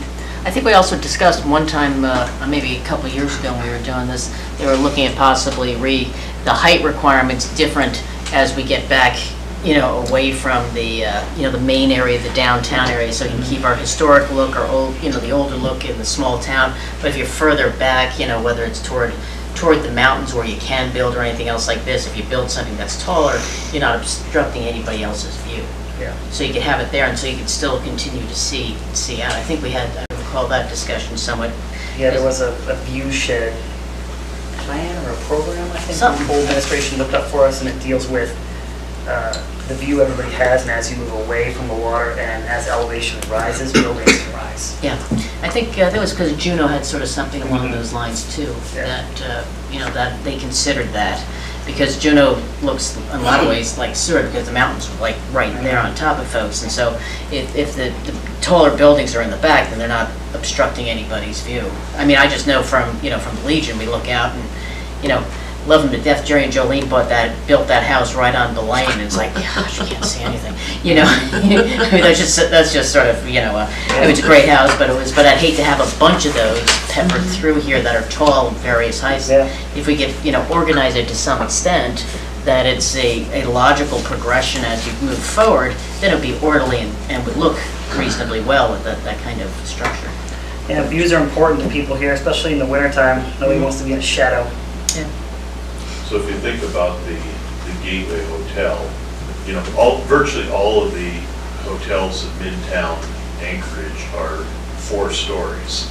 And of course, like I say, it was really hard to build the Gateway because of the height restriction, and we had to You know, we had to move the ventilation system, we had to move the sprinklers, we had to move the wiring because the ceilings are so low, and that's the reason I built the event center with those high ceilings, is because it was, in the main building, it's claustrophobic to have a 3-story building, but if we, but, you know, the cost of building a building is the foundation and the roof and the elevator, and whether the elevator goes to the 3rd floor or the 4th floor, we would have added 30 additional rooms to the inventory in Seward, and if you want to deal with taking the pressure off the bed and breakfast nightly rental thing, we really have to make it possible to have more rooms in town, and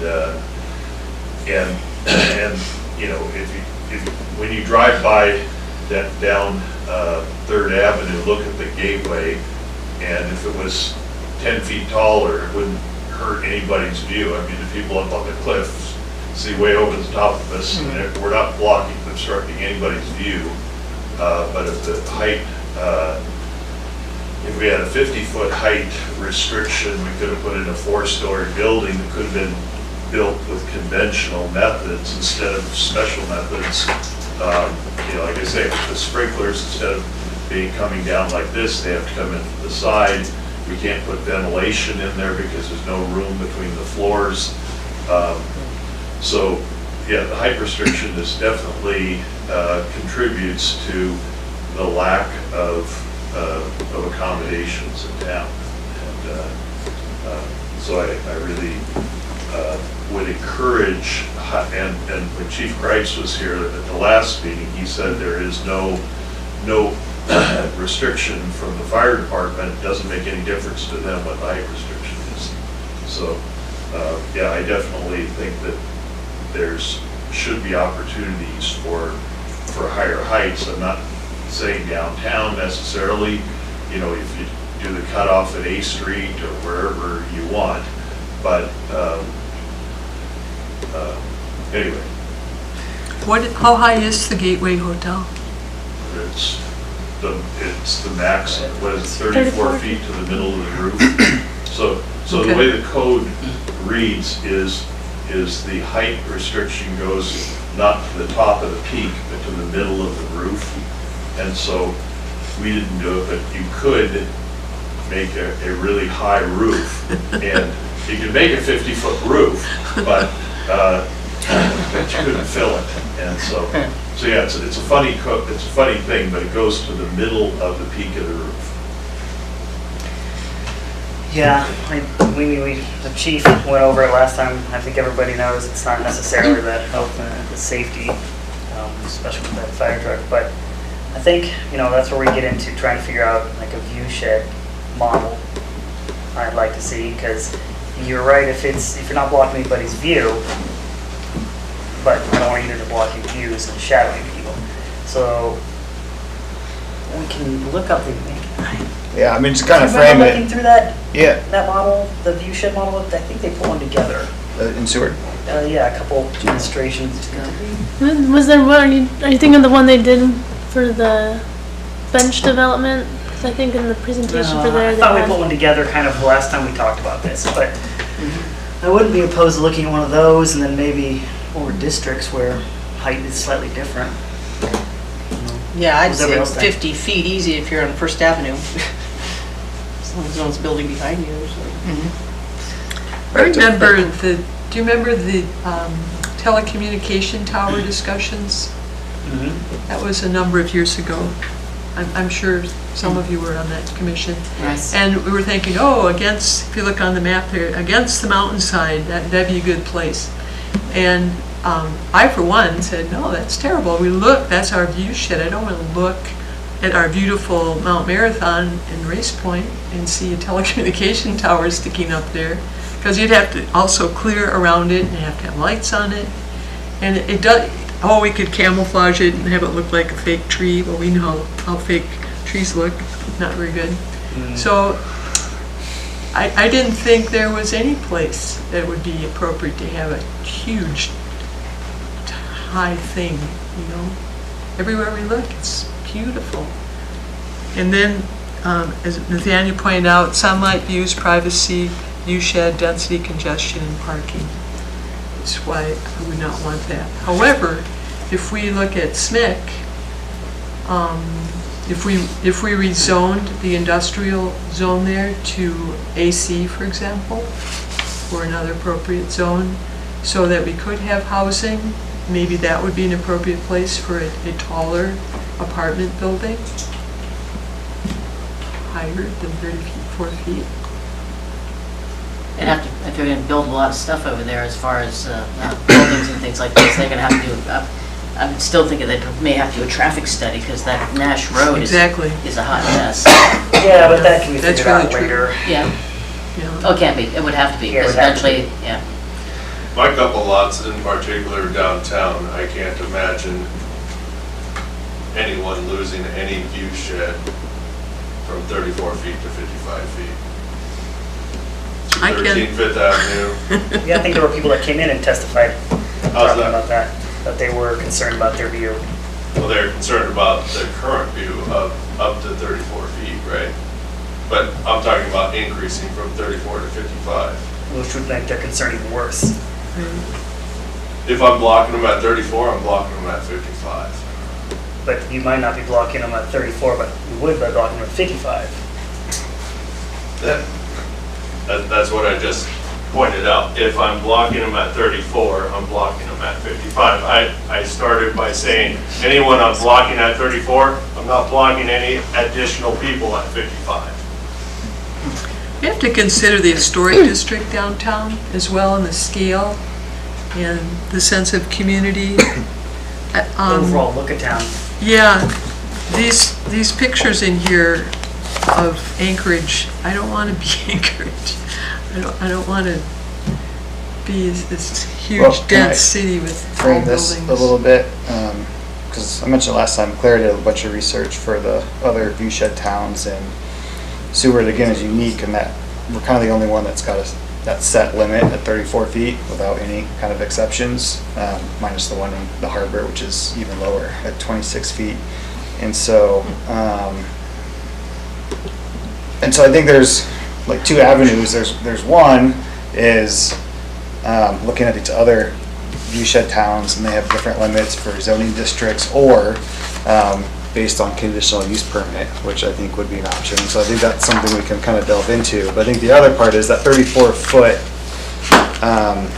requirement now was based on, again, archaic language that the fire chief said is no longer relevant. And so I think it's important to have a foot allowance in code, but instead of thinking about it in terms of feet, like think about it in terms of stories. Because that's one of the questions that we asked in the comprehensive plan, and Courtney pulled up the current results, and just under 100 respondents said that 3 stories is like the most common response at just over 50% of what they would feel comfortable with. 3 stories? Yeah, 3 stories. And so if you look at it that way, then it's, we can talk to some developers, and Tom mentioned it last time, and I reached out to like some of the local, like Phil Zimmerman and Larry Harmon, and kind of similar what Tom was saying, like 50 foot for a 4-story. If you do the math, it's like 37, 38 feet-ish for a 3-story. So if the town is saying 3 stories, then let's change the height requirement so that when someone wants to build a 3-story complex, they're not having to get too creative with it. And that way, that can kind of help.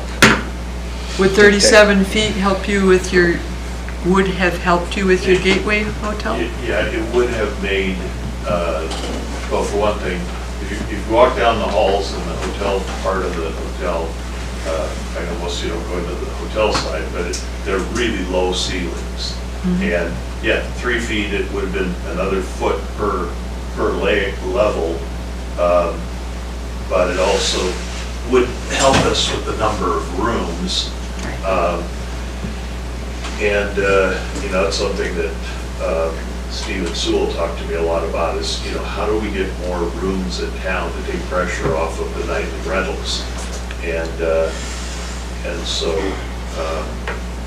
it's a supply and demand thing, and to make it more restrictive, isn't gonna address the reality of the problem, whether it's the people coming to town, like I said, I get calls from the school district, I get calls from Providence, I get calls from everybody, do you have any place? And there are people that want to live in Seward year-round, and making things more restrictive isn't gonna solve the problem. It's just gonna make it worse. So I think based on that, it's like, and looking at like results, if 3 stories is what the majority of people in town are saying that's acceptable, okay, what does 3 stories look like for footage? And that could be your base height, and then we get into zoning districts or certain parts of town, and like, are there areas where it makes sense to allow larger, and how would you do that? Through CUPs or just straight up zoning districts would be kind of the direction I would.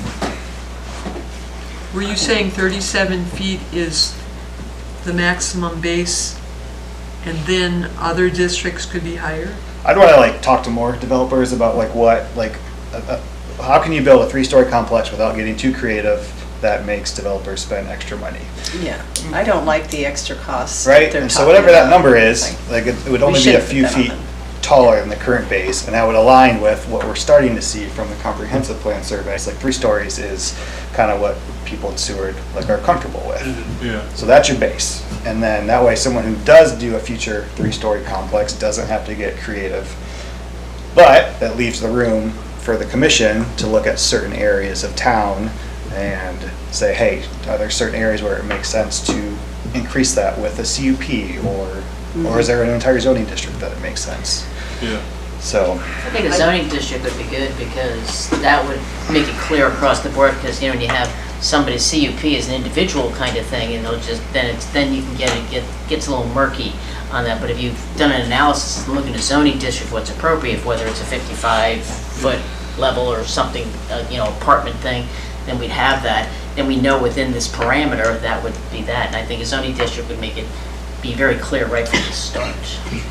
It also helps to have that because you could buy in somewhere, build something, and somebody could get a CUP. It's nice to buy in and start building where you know that's what it's going to be like. Exactly. It's hard to count on the CUP. Exactly.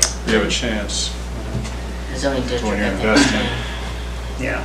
and that, if it was around 37, 38 feet as a base height for like a 3-story complex, that would put us more in line with the other viewshed towns, which if you look through that, it's kind of in that 35 to 40, 45 range. Yeah, bumping it up to make 3 stories easy, I think that's a good move for sure. I wanted to ask, it's like these, like a 15 or 24 complex, like that, we don't have a spot for yet, but maybe thinking big picture, like how many floors would that be? Like as you envision that, like what could it be? Like, I don't. Yeah, so I posted one online the other day. That one was a 3-story building. Yeah. I've also worked on, it's called Fairview and Fairbanks. That was a 4-story. That was all 3-bedroom units. Those are very beautiful buildings. They provide lots and lots of families with those 3-bedroom units. I think it's a great building. I think it's a great answer to housing in a tight area. Again, with the height, I think by adding that 4th story for the apartment buildings adds in that many more apartments and makes it, again, in the long picture, and that's what I posted online, is the viability. You want to intrigue these builders to build this, add the more units, they will be more inclined to build. Being so restrictive of 4 and under, it just doesn't ever pencil out in this town to build an apartment complex. You can't get your money back, your ROI. And I think from the couple town halls that I've been to and a little bit online, there's a massive ask from the realtors, the clinic, the hospital, and the town hall. They're asking for 16 units for themselves. So when I think of that, and I think of the past buildings that I've worked on and the ones that I post online, it's 3 to 4 stories. And And I think that's a great project that could be built here in Seward and would answer immediately a huge housing issue. You imagine if you had a 4-story building with 3-bedroom units in it, that could be 24 units. That would be a huge answer. That would answer the clinic and the hospital's thing. Because I asked them, I said, what's your number? What's your minimum number that you would want? They said 16 units today. And then that's not even asking Nicole or any of the other realtors in town. But just briefly what I put online, lots of people give it the thumbs up that they implore that type of building, which is a 3-bedroom unit, 3-bedroom apartment building. And you gotta open it up. And if you open up the height, you can open up the, like we were talking about, the cost to crunch this in. So I would implore you to do a CUP but give the option for a 4th story so that it pencils out. Well, the reality is, once you go over 2 stories, you have to put in an elevator, and that's a huge cost. Absolutely. And there isn't much cost to put in an elevator that goes to a 4th floor than there is. I mean, your cost is in the first 3 floors. Adding the 4th floor,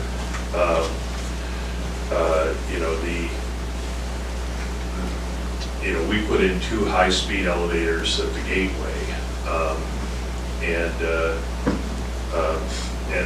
because we were at the 3rd floor, but if we added a 4th floor, the incremental cost of the elevator is almost nothing. And so if you're going to go more than 2, it doesn't make sense to stop at 3 because, like I say, you've got the foundation cost that's the same whether you're 3 or 4 stories. You got the roof that's the same cost. You got the elevator that's the same cost, and that's why.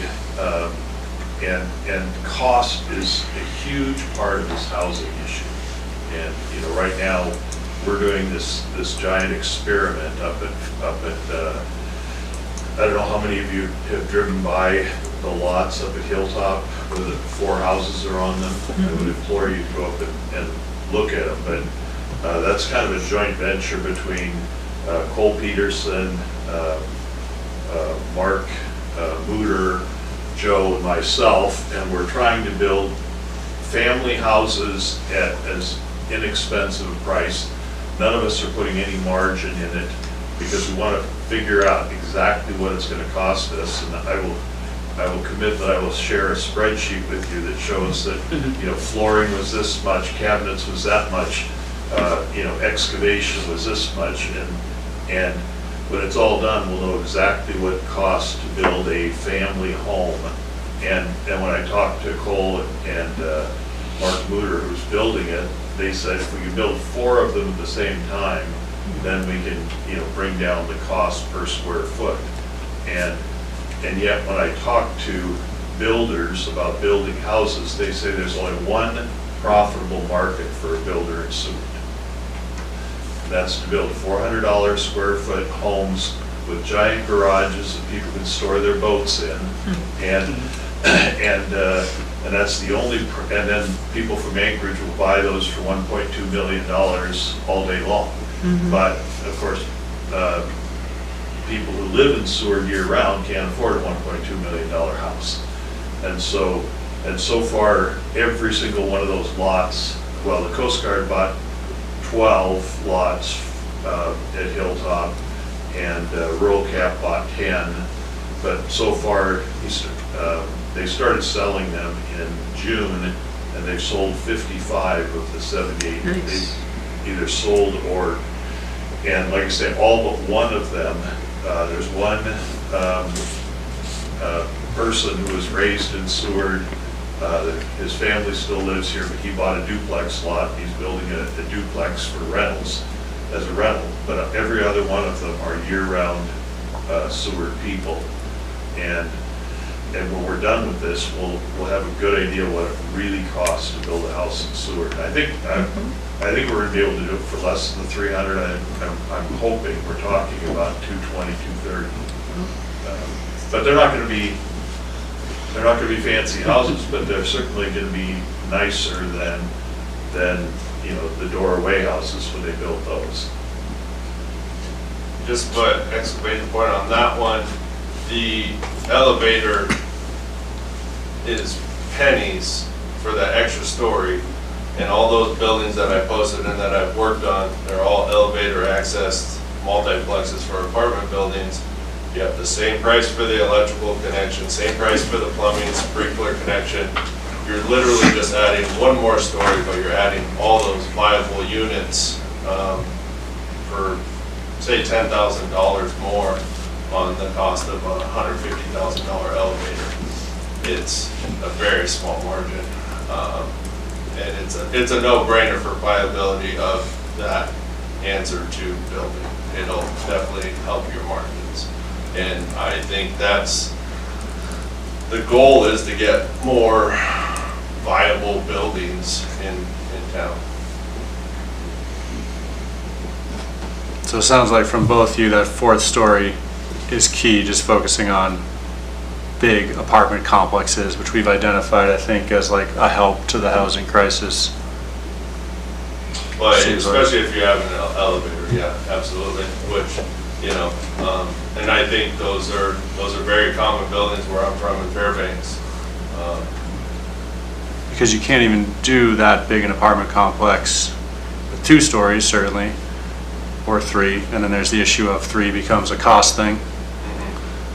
So if we want 4-story, if we want big apartment complexes, 4-story is almost like, you almost need that? Is that what we're kind of figuring? Well, I was just over in Kodiak, and Providence just built a 20-unit apartment building in Providence, 2 blocks from the hospital, and they have lots of land. And the big problem in Seward is the land. Right. Because, you know, the thing in Kodiak is they have lots of land, so it's a 2-story building, but it's huge. Yeah. And here you don't have the land, so that's what drives the height issue, is the lack of land. Yeah. If you have lots and lots of land, like you say, this plat that Providence laid out in Kodiak is huge, and they're fortunate to have that much land, but in Seward we don't have that much land. And I think the other thing too, and Tom would know a lot better than me, but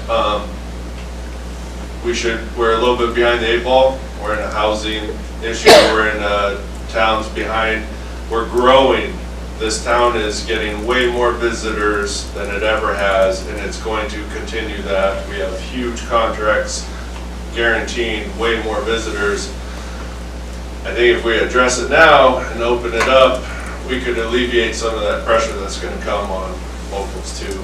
So that's my little point in there for hotels also being accepted in that.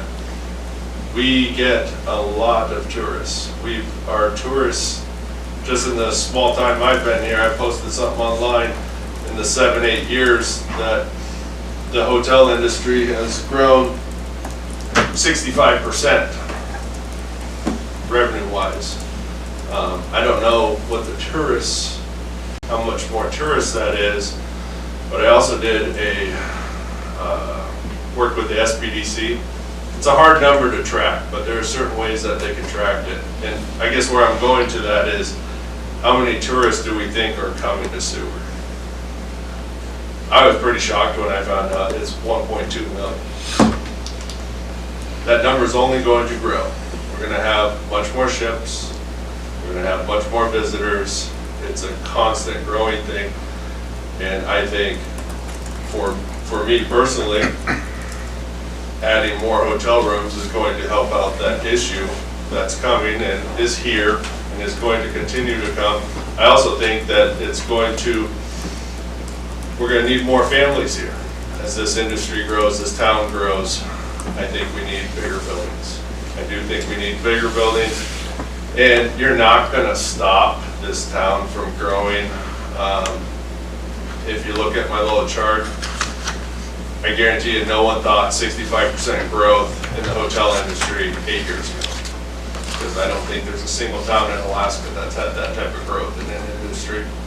And it will continue to grow. We have signed contracts with more people coming. I think it's just time to address that some bigger buildings will be acceptable for a town that has this type of growth. Well, but if you look at it, population of Seward cannot change in 30 years. The year-round population of Seward hasn't changed. And the limiting factor on visitors staying in Seward is the lack of accommodations, primarily hotels. And so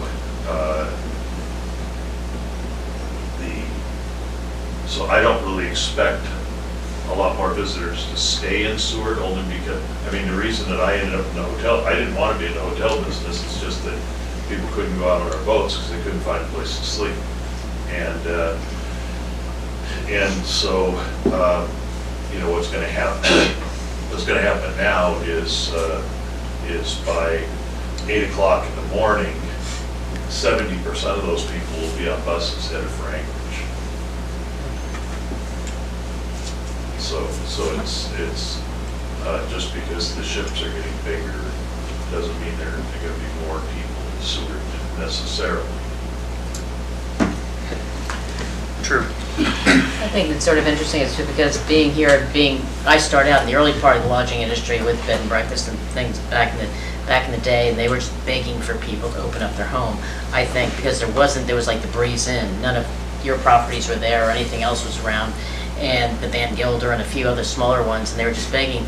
But I think honestly, by having, some good hotels that can accommodate a lot of the people that are coming through, that people may be spending less time at the local bed and breakfast. Granted, the B&B people are making lots of money on it, but our priority is what's the best thing for the community of Seward, and that's the housing. And I don't like seeing all these people that come in from somewhere else and having these homes that were, for a long time before we changed the code, that in residential areas, they were just VVROing it, and you never knew who was in your neighborhood, and that drove me a little crazy. You just didn't know. And that's why you don't buy a home for that. So I support more of, a good hotel setup, because then if you have food there, or you may have your own, bar or something, that, that continues to bring people, and then they're not on the streets, hitting the bars downtown, and then potentially getting, driving around and possibly getting in trouble for whether it's drinking and driving or the rest. But anyway, the larger hotels has the ability to have, things, but, by keeping them in I guess the best way to do it is to try to look at it, keep it consistent with what Seward is, so it looks like an older kind of hotel or a period kind of hotel. Because a lot of these places, my concern is people going in and putting in this shiny new hotel that's inconsistent with what our community looks like, and that would be, to me, a shame. I mean, it's good to have them, but I think it would be good to have something that can fit nicely into our community, because it is a small town, but having, a very, very large thing that doesn't look appropriate would be, it wouldn't do anybody any good. It'll give us more So would you tourists. consider, and I'm just trying to understand, would you consider the Gateway out of place in Seward? No, because it's actually a perfect location for that. I think that's a good location. I think it does look good, and I like the theme that you have on it. You have the the animals, the sea lions on the sides and everything else. It's a lot of people like that. They see it. It has a nice look to it. There's other ones that are, and I'm not saying these ones here are not. I'm not saying that at all. But I've seen in a lot of other places where they just park some, throw up a building, and then it just is so incompatible with the community. Could you envision and this isn't housing, we're talking hotels now, but could you envision a tall hotel on railroad property? Oh, absolutely. So the cruise ship passengers stay there and then get on the ship and leave, and then... I could very easily. I mean, you look at the Pan Pacific, where the cruise ships are in Vancouver.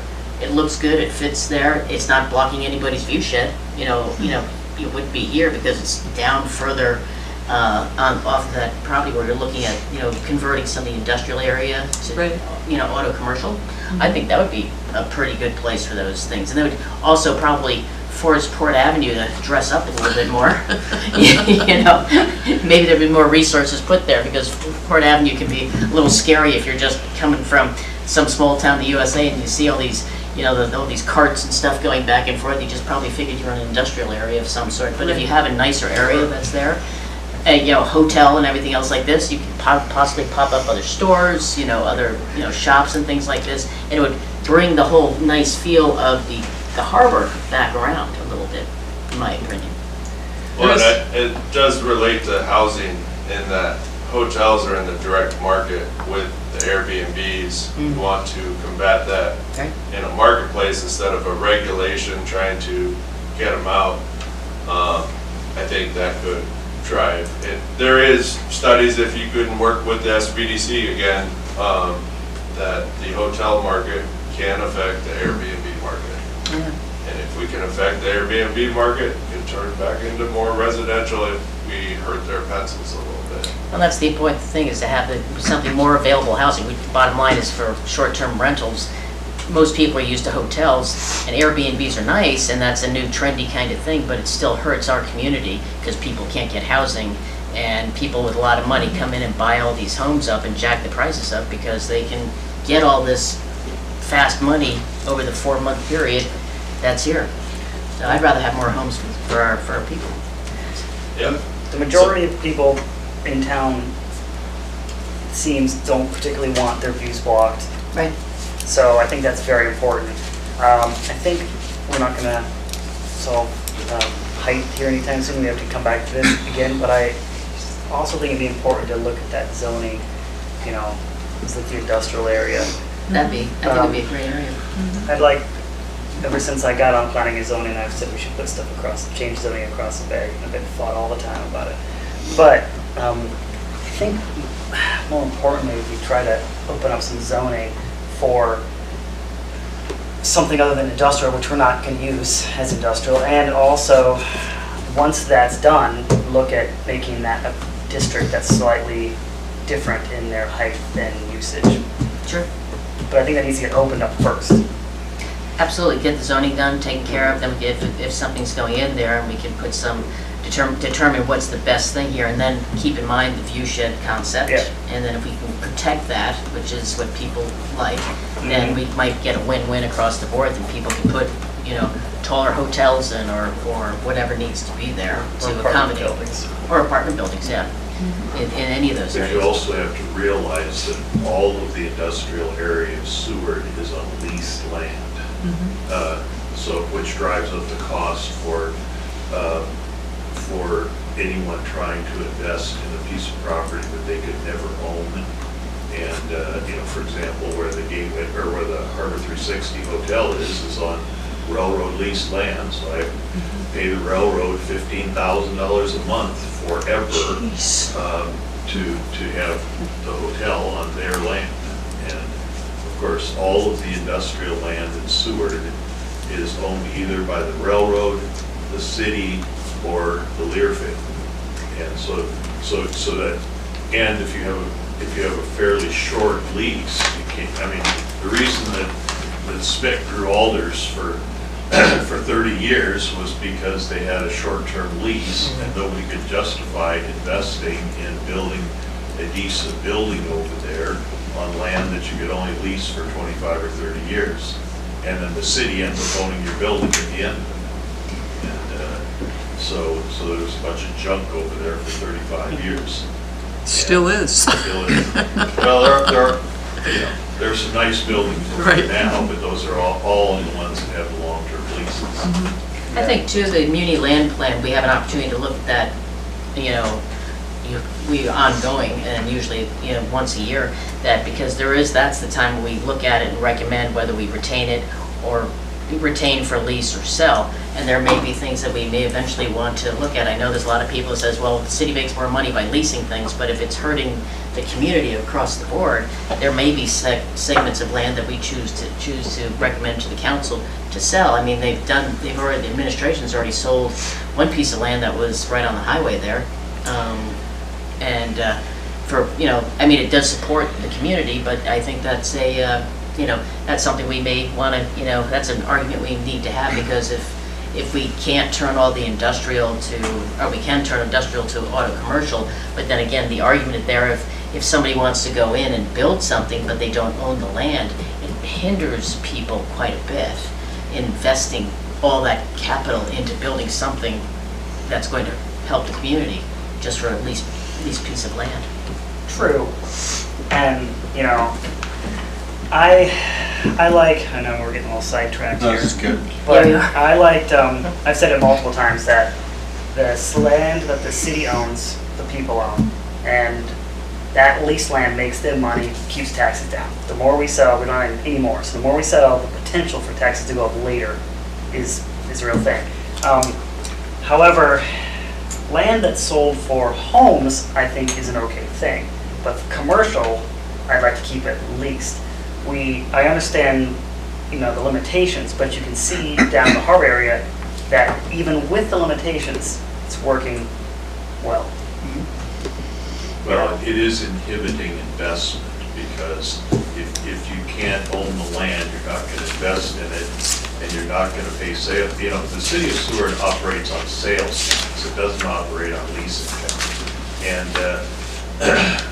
there's a bad name, Carol probably won't like me saying this, but Ron Garzini, you know, the reason that all those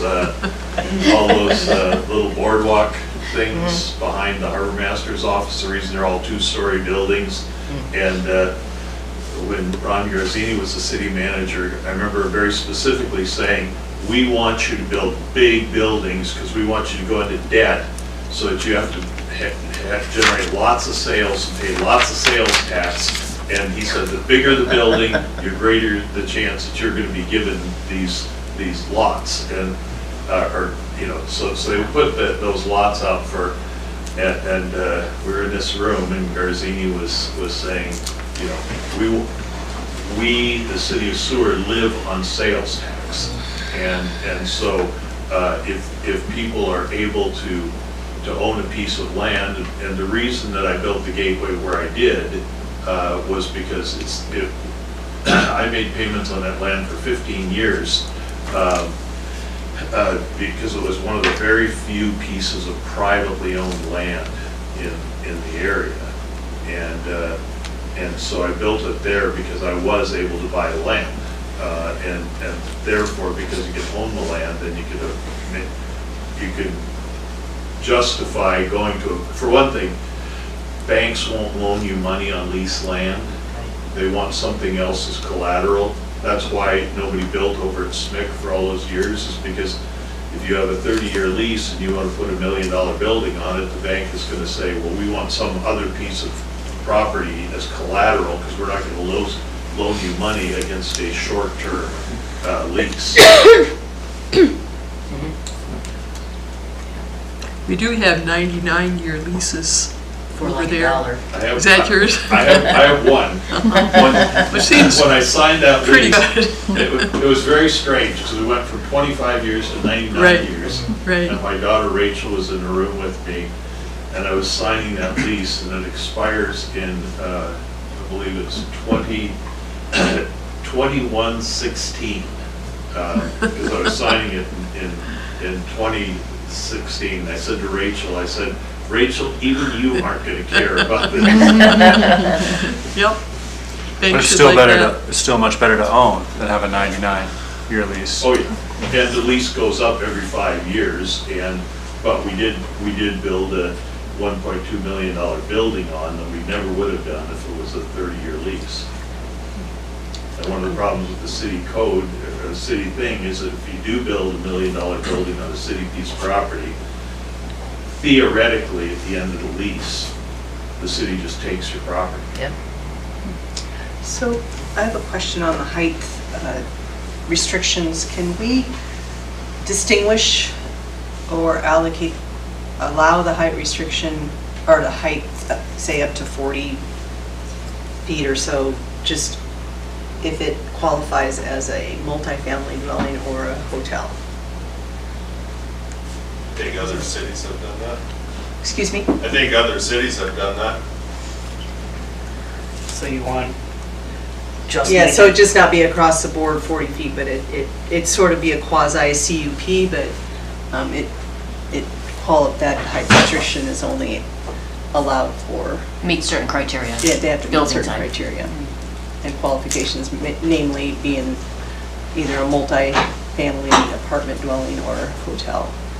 So a solid 3-story, like administration was talking. Yeah, 40 feet. I would give it 30 feet. 37. 37. 37, what's 3 feet? I'd give it 40. Well, you're going Because up then and they're up. gonna go for What's- 4 stories and then be Yeah. sad there's not enough. No. Right, right. So the idea would be to tailor the building height to the To a type specific type, yeah. of structure Structure, yeah. Well, And this is not- an area. and the zone as well, The zone. because we already Yeah. have zoning for certain things. I mean, it wouldn't be in a residential area. Right. What's interesting, I think, in our town, you look at that map and you look at the zoning map, it's just a checkerboard of different zones. It's just amazing.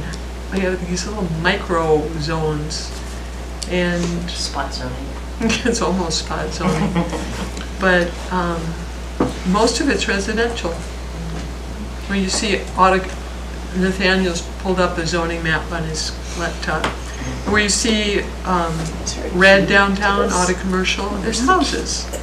It's really interesting that the use is houses. We're mostly a residential house community. And we say we have no housing, but 10% of them are owned by people who don't live here.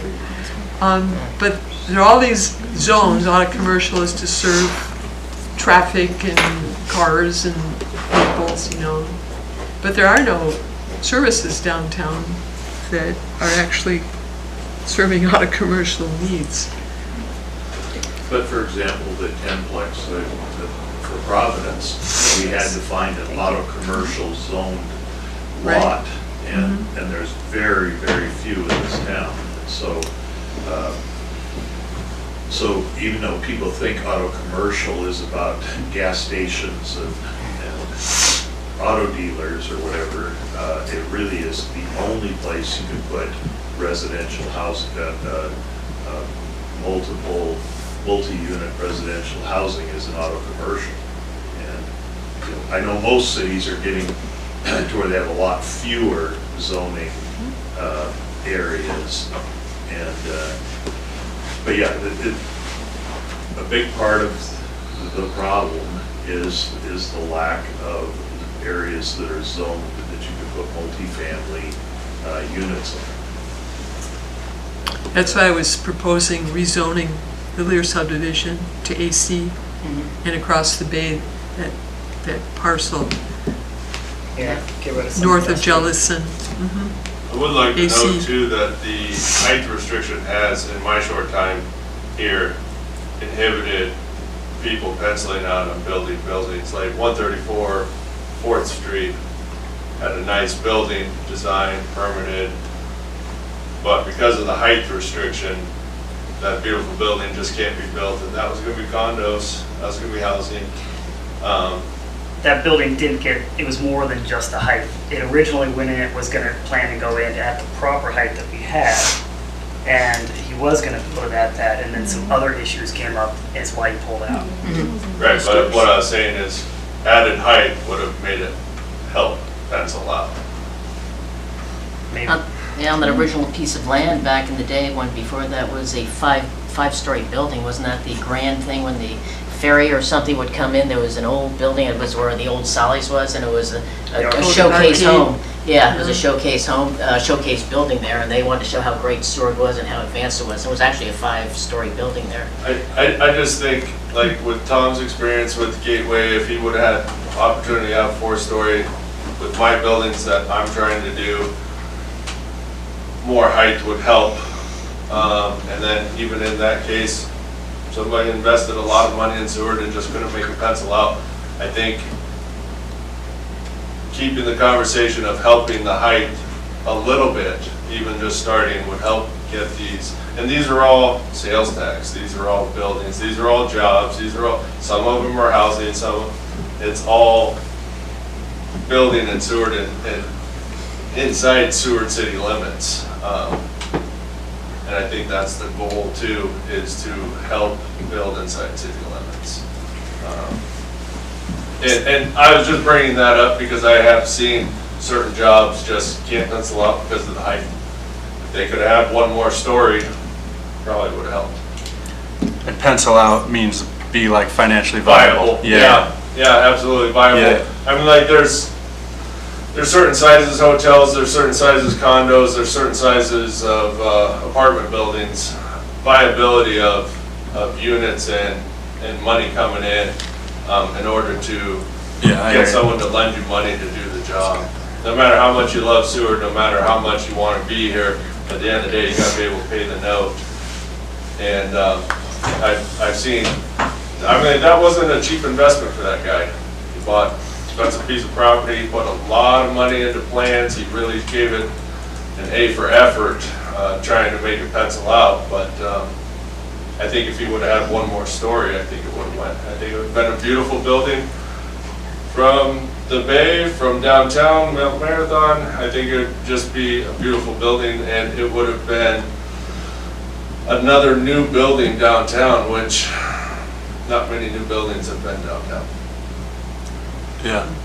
The height thing, you know, it's like, you almost want to like be able to run a test. I don't know, like put up some type of temporary thing. Like, what does it actually look like? You know, to go to, we're all, you know, there's concern about, oh, it'll knock out the view of the mountains. Like, well, what, you know, does it, you know, another 10, 20 feet? Like, I don't know.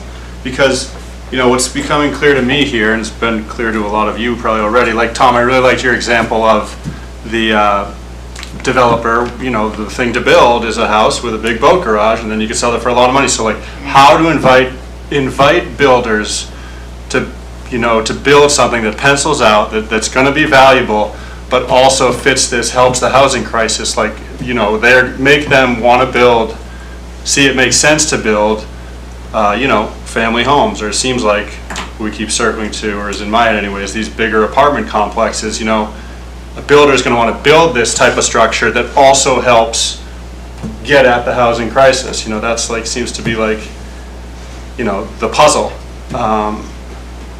And you know, I think looking at this height going higher is. Well, I do have to say that the what do they call it, DRP, the Developer Reimbursement Program. Yeah.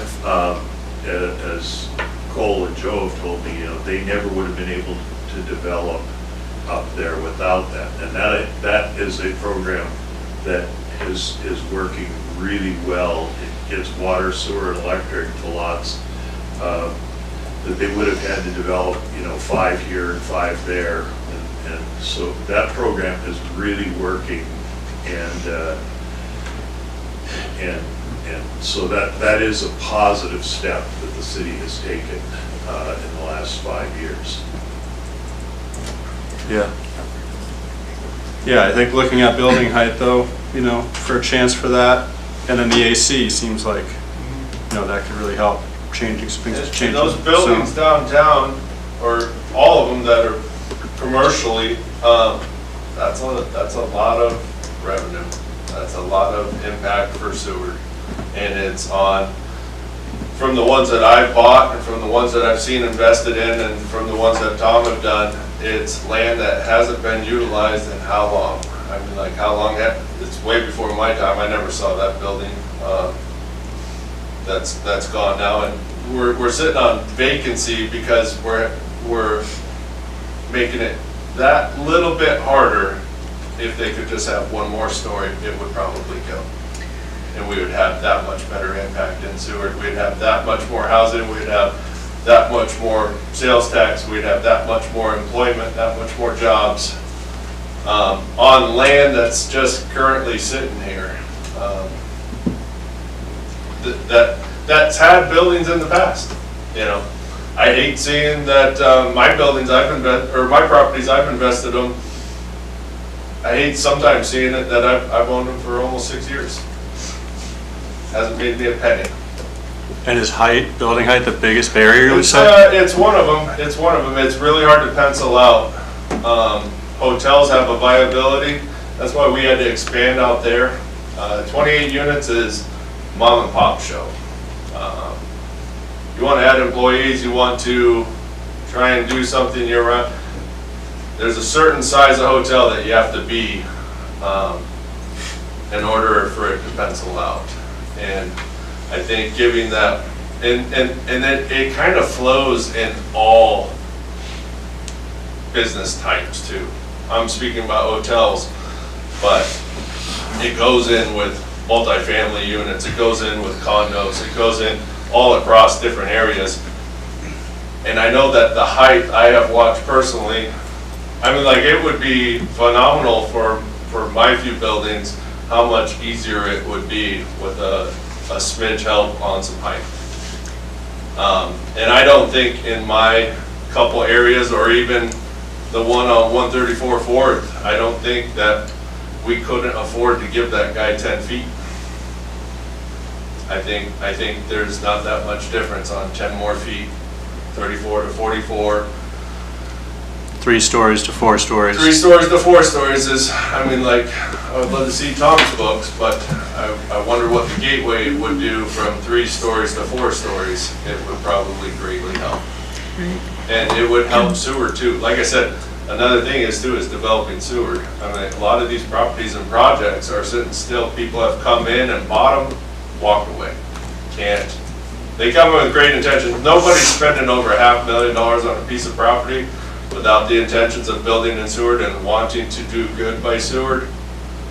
But at the end of the day, when they hit the pencil, it's really, I mean, like, if my wife wasn't born and raised here, I think I would have kind of gave up at a certain point if I was an outside investor trying to build in Seward on the couple properties that I have downtown, because that money could be making money somewhere else.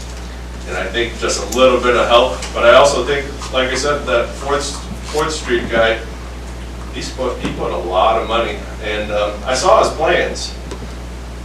In commercial building experience, those are expensive. He put down some real money, some serious time in dwelling investment, and they walked away. I think if we would have had 10 more feet, Seward would have a whole lot more tax revenue. I don't think it, for the little bit of view shed that we'd be giving up, the greater impact is, you know. A lot of people linked pay raises to budgets to, you know, how do we get more revenue? We get more revenue by people building beautiful buildings.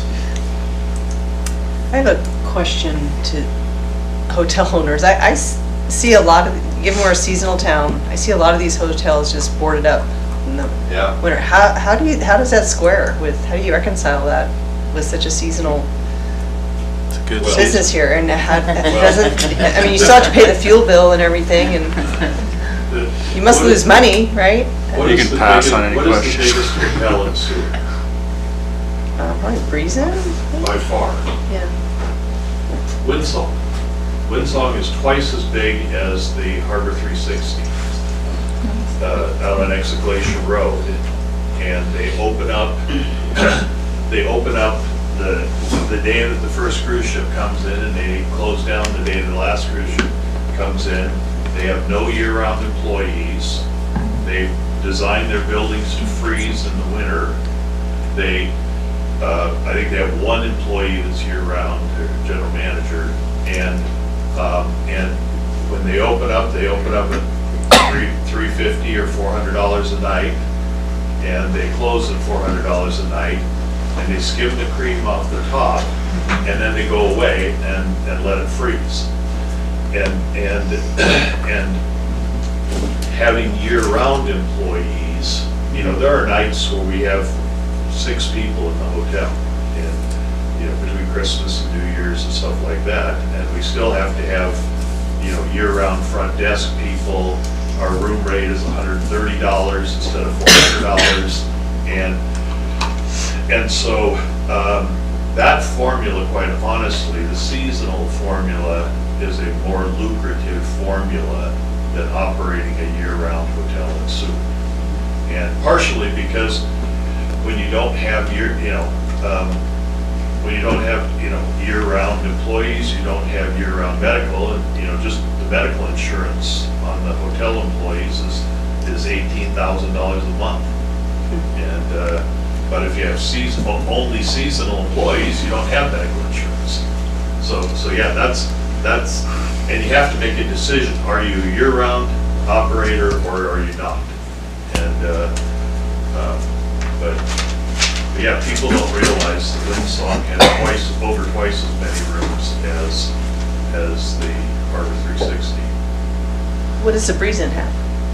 They have 100, we have 80, or 96 now, with the added rooms. But you don't have the Glacier or the new hotel is just closed for the winter, right? Yeah, it wouldn't make sense to staff 2 front desks when you've only got 6 people in the big hotel. And the reason we keep ironically, people book the Harbor 360 because of the swimming pool, which is kind of crazy to me, but that's, especially in the spring break, you know, people come down from Anchorage, bring their kids down to swim in the swimming pool and stuff like that, but that's why we keep that hotel open and not the new one. I think we're getting a little bit off Yeah, topic. sorry. Yeah. And we're also running a little long on time. So would it be all right with the commission if we took up the parking issue at another work session? Yes. Yeah. Yes. Because that will probably be rather lengthy. I think it will be. Yeah. I'm sorry, could you better define what, you know, parking is Right. an issue this big, and I'm not sure, you know, really, you know, I wasn't expecting the meeting to be about ADUs. You know, can you kind of define what part of parking you're going to discuss? So Well, in this packet, it talks about getting rid of parking and letting developers decide how much parking you need. That's the majority of the packet about parking is information about Anchorage and Austin, Texas, and other communities that have decided not to have regulations on parking, but let developers decide. Well, I would be very, and I don't know, I heard today that Homer has eliminated all parking requirements. Have you heard that, Dan? I've not heard that, but yeah, I can look into that. Yeah, I heard debate that Homer, you know, it's one thing to talk about Austin, Texas, and these other places. I'm interested in what people in Alaska are doing and why they did it, and so yeah, I'd be really interested because I did hear that from an architect today that Homer is now eliminating parking restrictions. We could add that to our future parking packet. Yeah, A smaller town that's done it. I did not, Just in the realm of like the housing and the hotel conversation and how parking does take up valuable land, I think that was part of the direction for this conversation, which we can do at another time. But it's looking at the parking ratios in town, like hotels and motels, 1 space per guest unit, right? And I think like what we've kind of learned. this wasn't part of the packet. You don't have sewers. Did you intend to do that? Do you have a laydown on that? Like what Sewers parking requirements are in there? This is in the packet. what page is it? 41. Thank you. It was a big packet. Yeah, 41. And so Right. it seems like 1 space per guest unit for a hotel is outdated. Yes, Um, I agree. And so, yeah, so the parking conversation was more to kind of go through that, and then maybe, like, and since we're talking about the need, the biggest need would be multifamily, like apartment units, like, for example, that one is like 2.5 spaces per unit, you know, that's, if you're trying to build a large apartment complex, that seems like a lot compared to what, like, I'm used to from living in past apartment complexes, and so, just is there a way to free up space in town for development to kind of look at the parking ratios and? That will be an extensive conversation. So we'll need to reschedule that, but as you know, we have the Charbonneau principle where we don't want to run out of topics. So we pack it in. Sorry. Instead of just one topic, Preview. we have 3. But it's good. And now we have a preview of parking, and administration will bring that forward probably next year, I imagine. Or December work session. I'm not sure what our schedule looks like. But Did you have any thoughts on it? I don't want to like. Well, you know, I think I always think about the lot across the street, it's the parking from the Edgewater Hotel, it's never had a car parked in it. And I think that'd be a beautiful place to build an apartment, apartment building about like the one that's right next to the post office there. And, we have lots and lots of places in Seward that are designated for parking. And unfortunately, you can't really, the reason we have 2 electric elevators at the Gateway Hotel is because it's specifically designed for bus groups. And bus groups arrive they come on the train or they come on buses. And if you go there in the middle of July, there's no cars in the parking lot. And so, I think we do have to really think about, because we're wasting a lot of space in town now that's just simply designated for parking that never gets used. Yeah, off-site parking is one of the key things I wanted to talk about in that meeting. That would be a lot to talk about. Yeah. Yeah. Thank you for your When you thoughts. put out the information on, I quite honestly, I'm just getting caught up on information. I hate the fact that we don't have a newspaper. I hate the fact that we kind of got cut off the distribution. I guess I've now been signed up, so I'm back getting the information about it. But if we can put more definition, like today's meeting, it was housing, but I didn't expect ADUs to be the majority of the discussion. So if you say tonight's meeting is about ADUs, didn't explain what that is, but and the same thing on parking. If we get some idea of what part of parking are you talking about, residential parking, commercial parking, off-site parking, that would be very helpful. Probably all of the above. Yeah, the packet goes into detail. And I was hoping that, I'm still trying, they all keep it very close to their chest, but I'm still trying to get actual numbers of how many people are showing up to Seward without transportation. Or, I try and reach out to Premier and the bus lines, because you can kind of get numbers on cruise ship people and railroad people, but it's really hard to get the bus numbers.